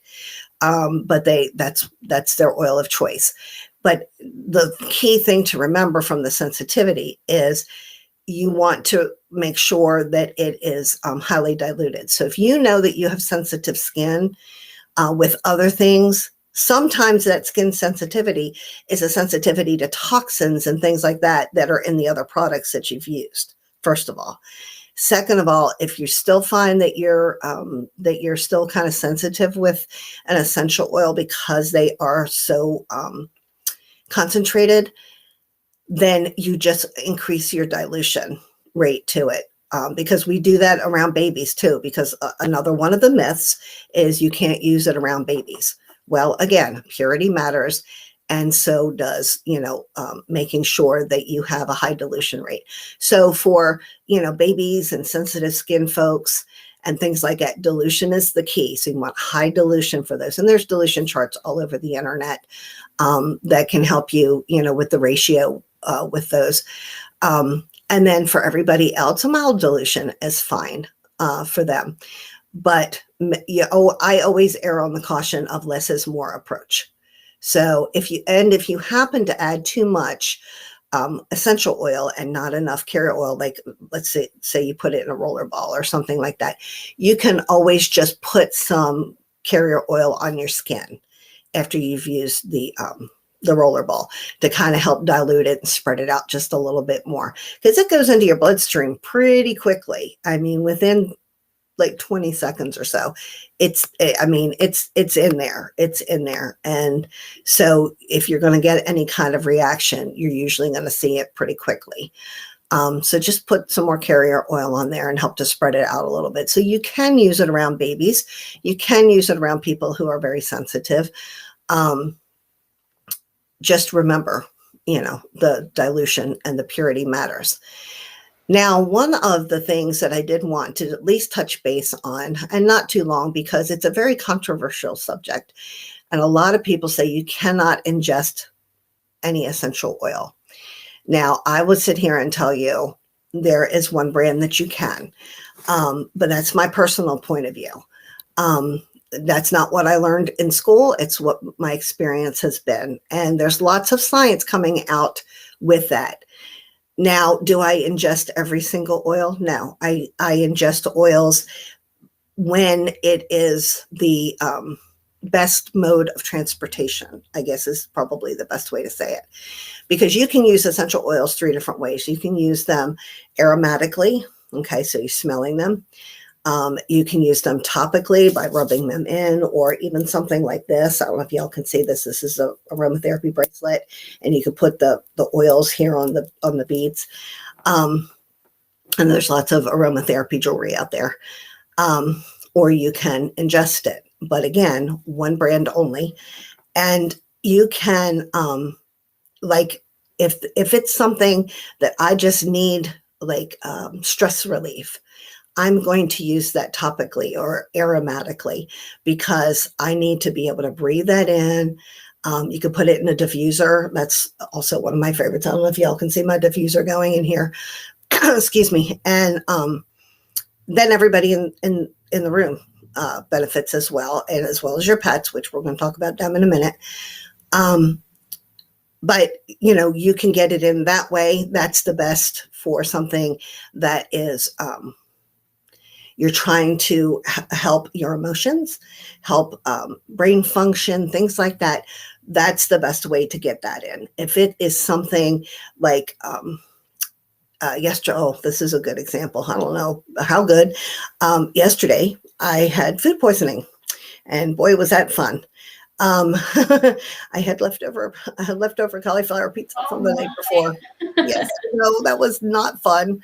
That was not fun at all. We had ordered out the night before, and I had it cold for breakfast the next morning, and it did not work well. And so I did take an essential oil, a digestive essential oil, in order to help calm my stomach and my bowel system and stuff, because it was like on fire. Okay. If you've ever had food poisoning, you know exactly what I'm talking about. Because that was the right mode of transportation for that oil at that time. Okay. Could I have used it topically? Absolutely. But I chose to use it internally. That was the best mode of transportation, and it helped everything work itself and gave my body the tool that it needed in order to help clear out all the crazy mess. So then, you know, say topically, say if I had a sore back or sore hips or, you know, something like that, it makes more sense to use the oil topically in that area. So, you know, you have to kind of weigh the situation and see which one warrants it. But because you're using a pure essential oil, you have those choices on how you want to use it. So look for a bottle that has a supplemental facts label on it, then you know that you can ingest that oil. If it doesn't have a supplemental facts label on it, by law, you shouldn't be able to do it, because the government requires an FDA, I guess it's the FDA, excuse me, requires that the supplemental facts label be put on food. Yeah. So I love that. I love that tip, because many people don't know that. And that's why supplements have supplemental facts, because you can ingest them. So, you know, basically what I'm hearing you say is not every oil is meant for ingestion, right? Nope. Not every one. And, you know, to embrace somebody like you and have a consultation about essential oils would be beneficial. Mm-hmm. But you can ingest certain ones as long as they have the supplemental facts label and they're pure. But you don't have to, right? Because these work systemically. They go into your bloodstream. And although it was quicker for you with your food poisoning, and I'm so sorry to hear that. I'm so glad you're here. I know. It was kind of touch and go there a little this morning. I was like, oh my goodness. But I love Tracy, so I would never let her down. Oh, well, thank you. I feel bad for you, but I'm glad that digestive aid helped you, the essential oil. And it was probably quicker and more potent to take it in the pathway that you were trying to target. Just like if you have a sore back, you're going to put it on your back. You're not going to rub an oil on your foot if your back hurts. Although the systemic effect will help, but it won't be as targeted and as effective. So good stuff. Thank you. Exactly. And that's, you know, excuse me, when they say can't use around babies, let me tell you, brand new babies. And we just had one in my little Amish circle. Actually on Saturday, I got a call at 2:00 in the morning, and the midwife went and I went, and I was there simply for mama. And, anyway, as soon as the baby was born, mama wanted frankincense on the baby's head. And we anointed the baby's head with frankincense, obviously very highly diluted. And you could just see the baby, his little countenance, just peace just ran all over him. It was amazing. And so it was wonderful to see that kind of effect. And I mean, he literally was just born. We were just wiping him off, and we put frankincense on his head, and it was a wonderful experience. So you can use them around babies. You can, they just need to be highly diluted, and the purity and quality matter. It's the same mantra. Same thing with the ingestion. So then another one of those myths is, well, they're just placebo. They, you know, if one doesn't work, then they all don't work. Well, goodness, that's silly. So one of the amazing things about essential oils is their versatility and how personalized they are. They all work. Okay. All of essential oils work. They just don't work all the time on every single person. Oh, I'm not sure I said that. That goes back. Yeah. I mean, that goes back to need, right? It's kind of like vitamin D is good for you, but you know, what's the best vitamin to take? The one you need the most, right? So these essential oils, they may not work. It may not be the one you need, because they all have different terpenes, and so it's relevant, right? They do work. Yeah, it is relevant. And, you know, the more you know about essential oils, you're going to have your go-tos, you know, like if if there's a muscle rub that I like, the one that oils comes in like a rub form. And if I have a sore back, or actually it's more my husband because he has a very physical job, he'll come home and I just see that look on his face. Boy, I'm grabbing that tube and I'm going for it, you know, because I know that's exactly what he needs. That's what works on him. We've tried some of the other oils and some other combinations, but that's the one that really works well for him. If you try something and you're kind of like, yeah, that kind of worked, it maybe took off the edge a little bit, it might not have been exactly what you needed, maybe a little bit, and your body's kind of pulling this, you know, terpene and this out of it and that out of it, but it's not exactly what you needed. Keep trying different oils because you're going to find out what exactly your body needs. And then after a while, you're going to know what your go-tos are, you know, and what's going to work best for your body. There's also muscle testing. I mean, that's very easy because, you know, there are many times, you know, like frankincense is my number one go-to. I love frankincense. I have a deep passion for frankincense. There's a reason why they brought it to baby Jesus. Just saying that. And so I love frankincense. It's my go-to, but sometimes it's not exactly what I needed for what I thought I was trying to address. It's helping in the body. Okay. Nothing's wasted, which is kind of nice too. Nothing's ever wasted in the body, but you know, maybe at that particular time I needed something else. So sometimes I'll just muscle test and see which ones my body is looking for right then and there and put them on that way too.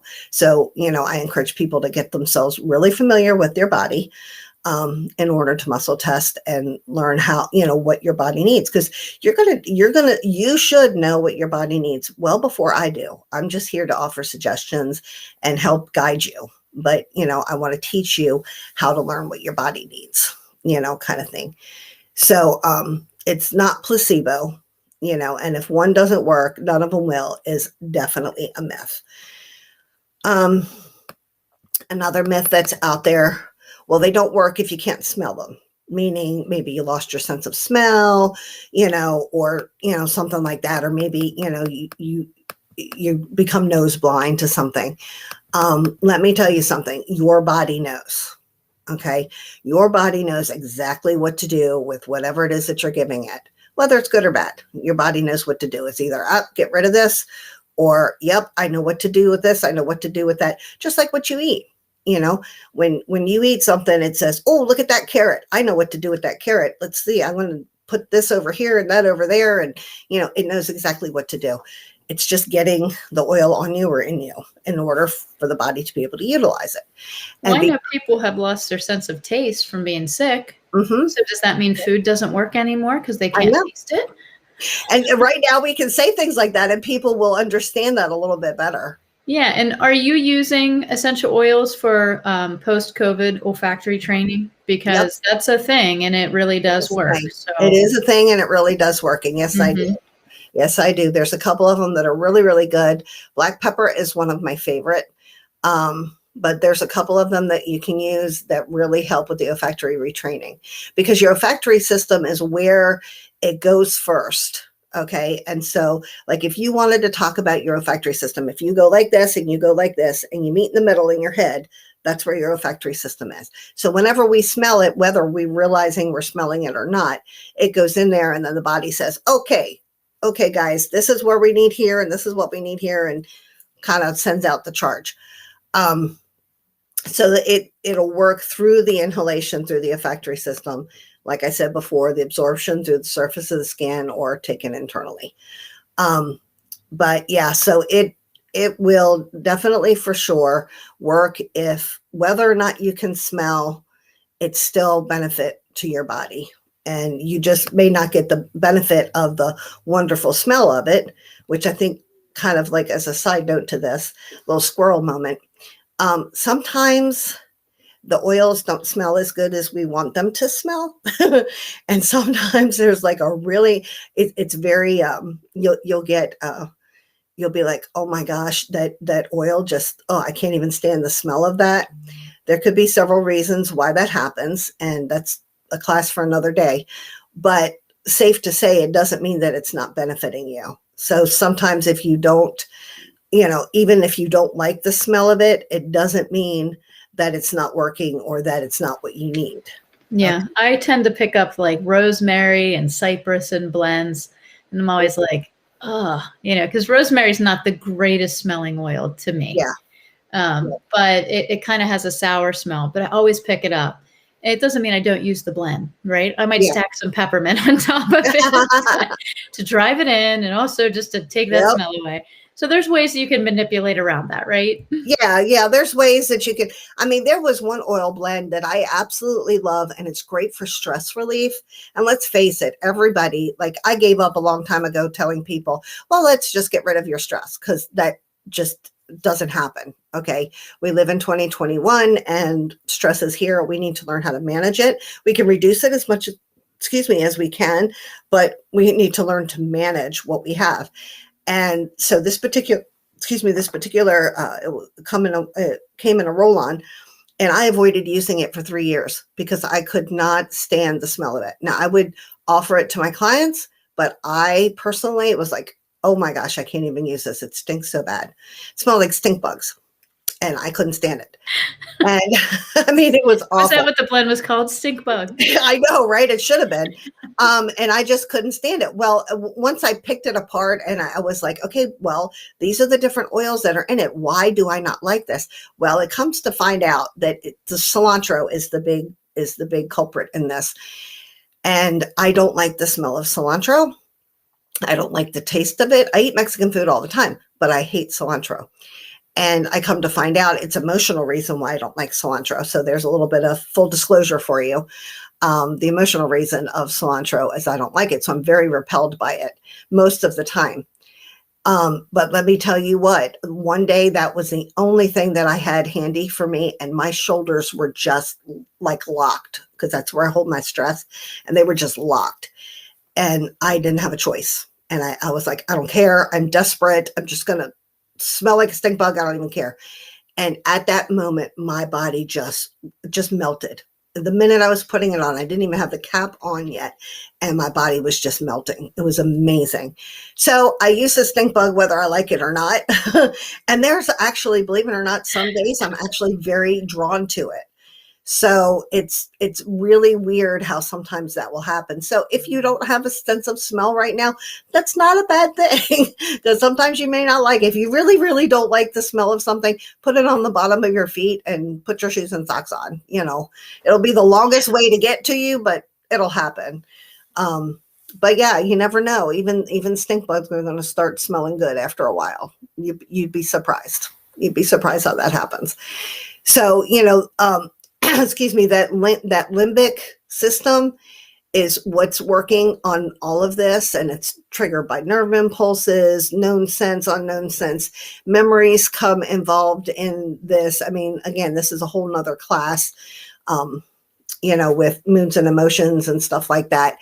And that's why me and cilantro have a fit. But I'll get past it sooner than later. I'm taking the slow boat.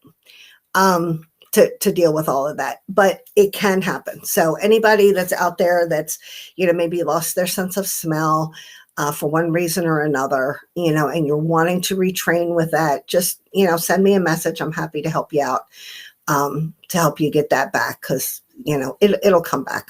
It'll come back.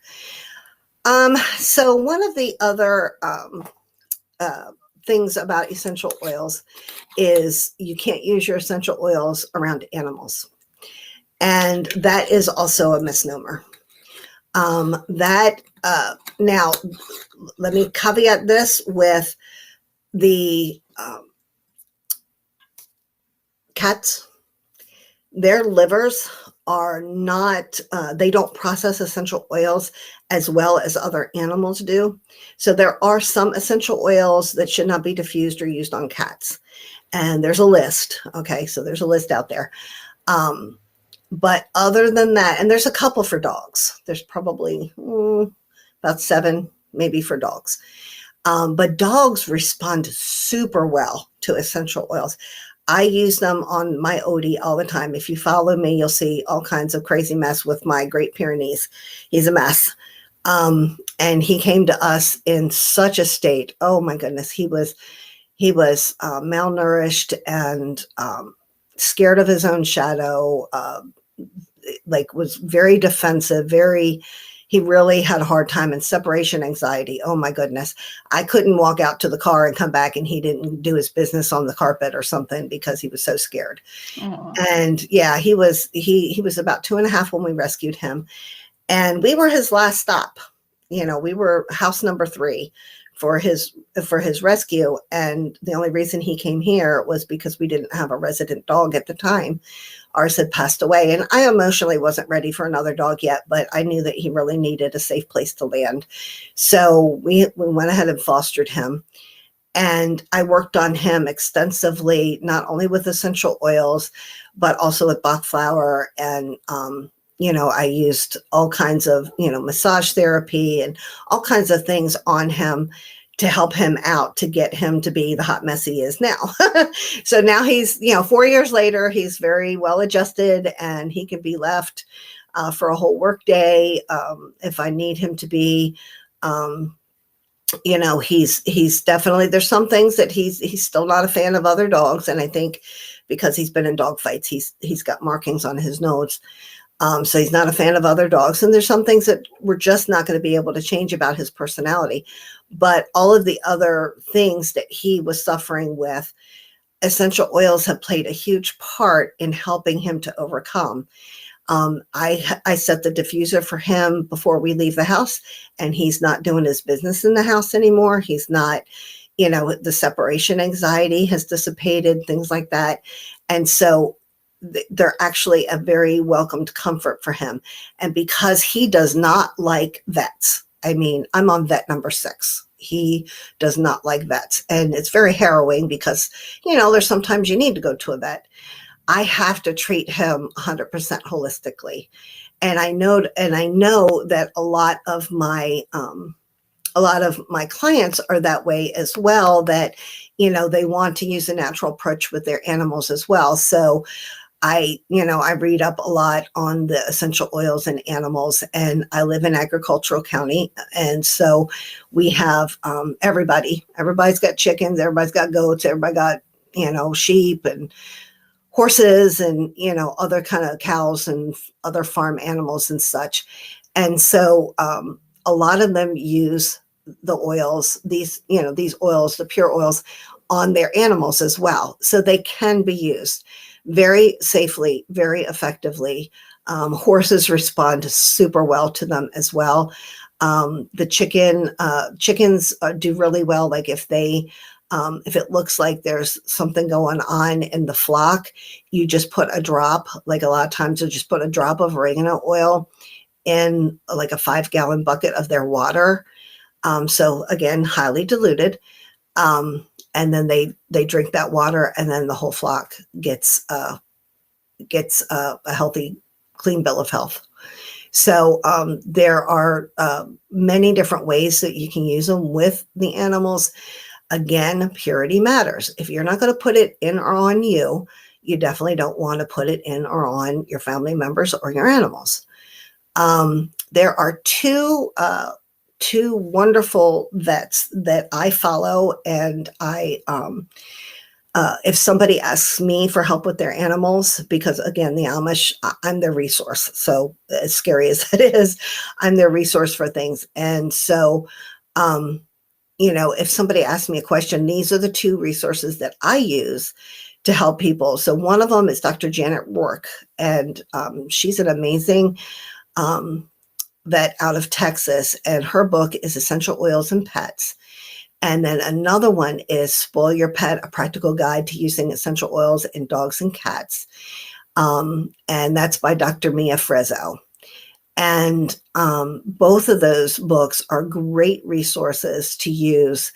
They give you, if your animal has this is what you use. It's brilliant. Okay. So that takes a lot of the guesswork out of things and helps to make things super easy for you. So yes, you absolutely can use the essential oils around animals. Just, be smart, just like you would for yourself. Just be smart. Right. Absolutely. And, just to address dogs and animals in general have a more sensitive smell. Mhm, So you yeah. probably need, is it safe to say you'd need less? Oh, yes, less. Less Okay. is always more, and less. I mean, I put in the diffuser, if it were just people in the house and my dog wasn't in the house, I usually say 4 to 6 drops of oil in the diffuser is good. But if it's just going to be Odie at home by himself, he gets 1 or 2 drops. So, you definitely, their sense of smell is very keen. Mm-hmm. Okay. So, now you may have an elderly dog that may need an extra drop just because their smell isn't what it used to be. But for most part, the dogs and cats don't need, don't have that need. Oh, and don't ever put your animal behind, close them in a small room with a diffuser on, because they always need to have an escape, just like you do, because it could get very intense, very strong smell for them when you close the door. So always put the diffuser in a room that they can come and go in. Okay, so don't lock them behind a closed door, because they can be sensitive. So yes, thank you for reminding me that. I almost forgot that. That's what I'm here for. I got your back. I know you always got my back. Okay, so I saved the most ridiculous one for last. And so I'm going to touch very briefly on this one, but I know that y'all have seen several articles, if not more, if you spend 5 minutes on the internet, about lavender or tea tree grows breasts in boys.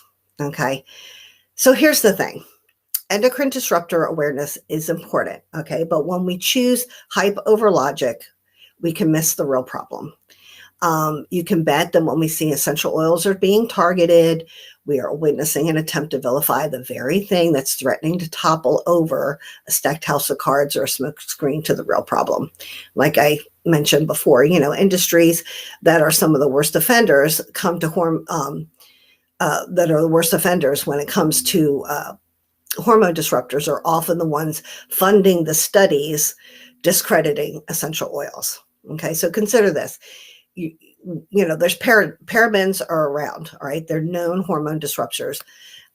They're common in hair care products and lotions and stuff like that. There's lots of hormone disruptors that are in most plastic packaging. That's why people are trying to work away from plastic packagings and stuff. The original study that was first suggested that lavender and tea tree oil contributed to abnormal breast growth in boys neither named the product names or a full list of ingredients in the products that were used. None of it was ever mentioned. Okay, so this is where learning how to do your research comes in handy. The one known hormone disruptor that's mentioned is dimethyl siloxifide, which is a solvent used to dilute oils. So what was actually carried in the products? How much of it falls into the category of hormone disruptors? As long as our focus is on these things, we may not, and it's on lavender and tea tree, we may not dig into the further big problem of hormone disruptors. Okay, so they're kind of trying to take your focus away from what they're causing and, here it must be lavender and tea tree. Okay, because it couldn't possibly be plastic doing this. Okay. Right. And so, you have to kind of look at some of that. And if you look at lotions and potions and all those kinds of things that are out there, the cheapest ones made, and everybody's going to Walmart and Target and, all these places to buy all these gift sets, especially around the holidays. And, all these lotions and potions, they don't have anything in them that's healthy for you. Okay. And it's that stuff that's causing the problem. Okay. Endocrine disruptors are no joke. Education is necessary, but instead of skimming over an article with a catchy title or, something like that and avoiding the big words that, most everybody can't pronounce, we owe it to ourselves to kind of step up and dig in. We're capable of learning the big things. Don't be afraid of it. We're all allowed to know. Here recently, there's been all this censorship and stuff, but we're allowed to know what's in and on, that we're putting in and on our bodies. We're capable of learning. So don't shrink back. from these kinds of things, to be your own researcher. We can't rely on our doctors and the scientists to do all of the work, especially knowing that a lot of it is skewed anymore. We have to do our own fact checking. We're making a huge shift in healthcare, and issues like this are right up there. And they're going to be coming up more and more because, the mainstream is wanting to come against natural health more so now than ever. So at the same time, it's an exciting time to be empowering ourselves, take care of our own health. And I'm grateful that we get to learn this all together. That's right. And it's such a good point. A lot of times when you hear about studies, they do the same thing in nutrition, supplementation. They want to position themselves as the experts.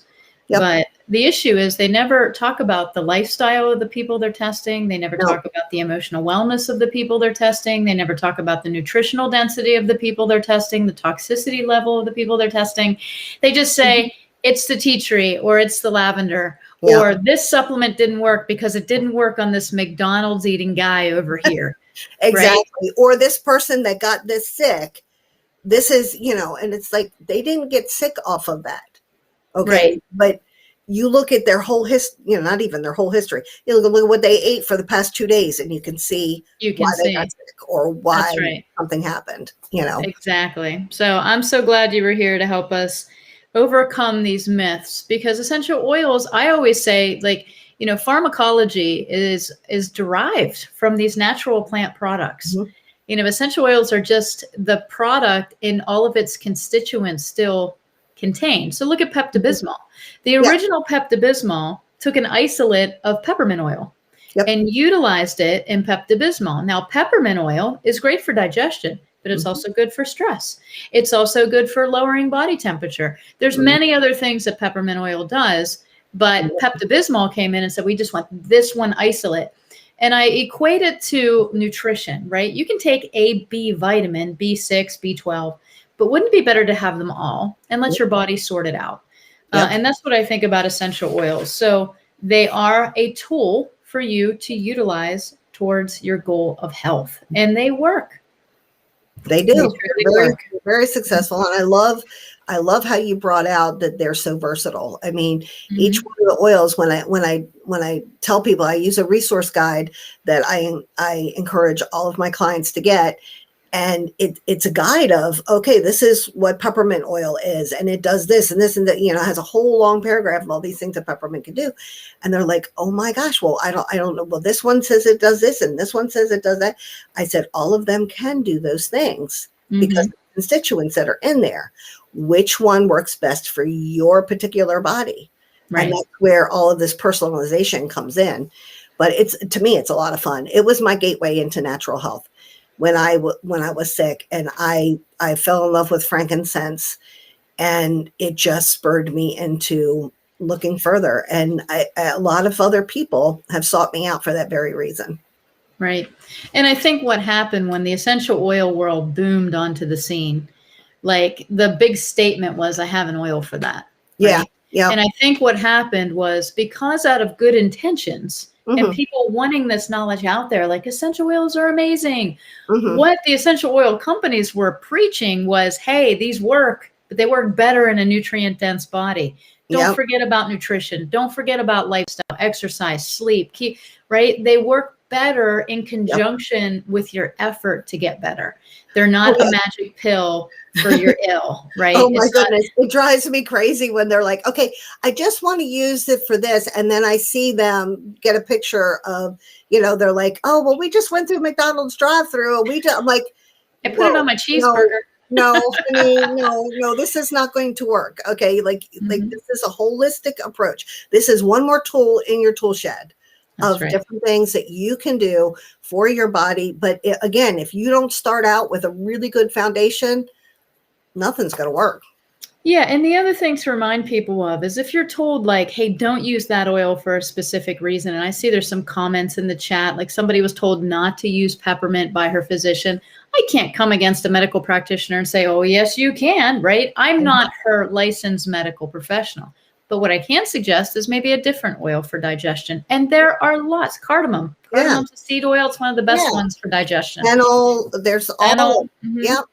So lots of other ways, more than one way to skin a cat, right? Exactly. And that's why there's so many plants, because just with supplementation, there's not a one size fits all.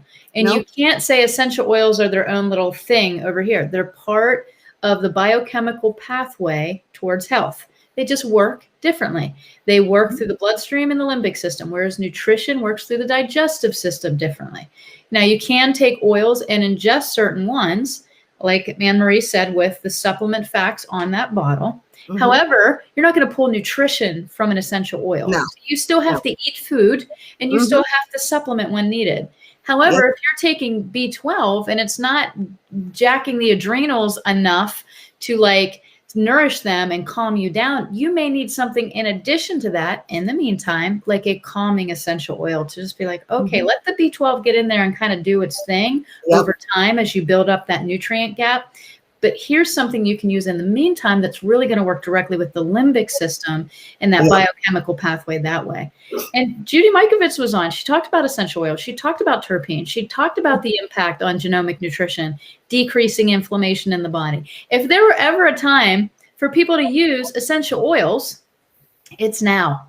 It's now to reduce inflammation, to keep you calm so that you're not creating an immune repression through your stinking thinking. Oh, yeah. Oh, my goodness. Let me tell you, this past year, I have had more people come to me, like, I can't even tell you, with the stress. And people that really have always pretty much had their stress managed pretty well, but it's been off the hook.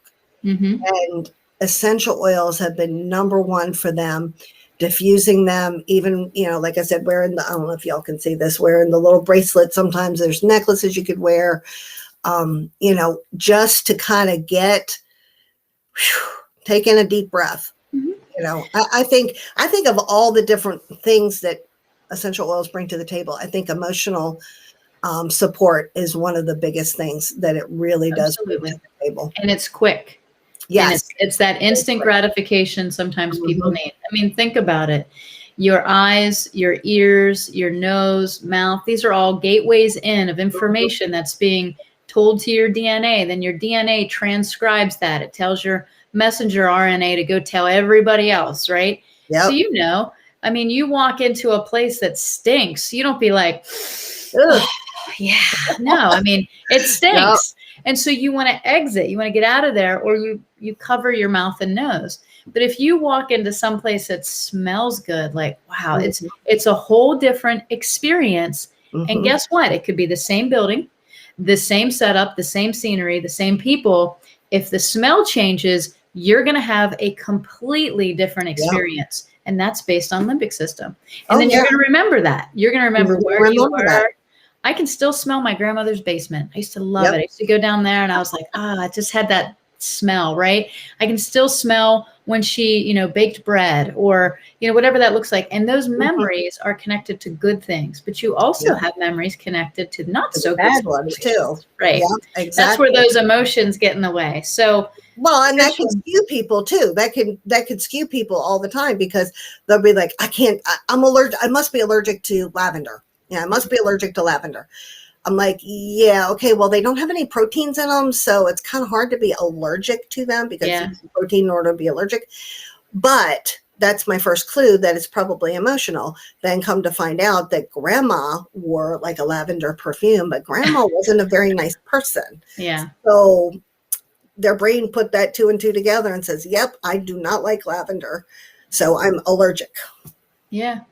Yeah, so it happens. It really does. They're very powerful, but they're one tool in the tool shed. And like I said, that was my gateway, and I do love them. And they're one of the tools in my tool shed in my practice that I help people with. And we do frequency, we do all nutrition, everything. Awesome. Well, if they want to get in touch with you, how do they reach you? The best way, if they want to reach out to me on Facebook, you can messenger me on Facebook. And my number and my email address are on my Facebook page as well. Okay. Is that the Recreating Wellness page? I did post it. Yeah, I think you did post that. I did post it. There it is. My I have a website person that's working on my website because I'm like totally inept. So so as soon as that'll come up, it'll be recreatingwellness.com. But that's not an isolated thing to be inept in yes. websites. Trust Oh, me, they gosh. are an entity of their own. It is a nightmare. Yes. She's telling me, and I'm like, yeah, okay, that's you. You just do you. You're like, that's nice. That's why I'm paying you.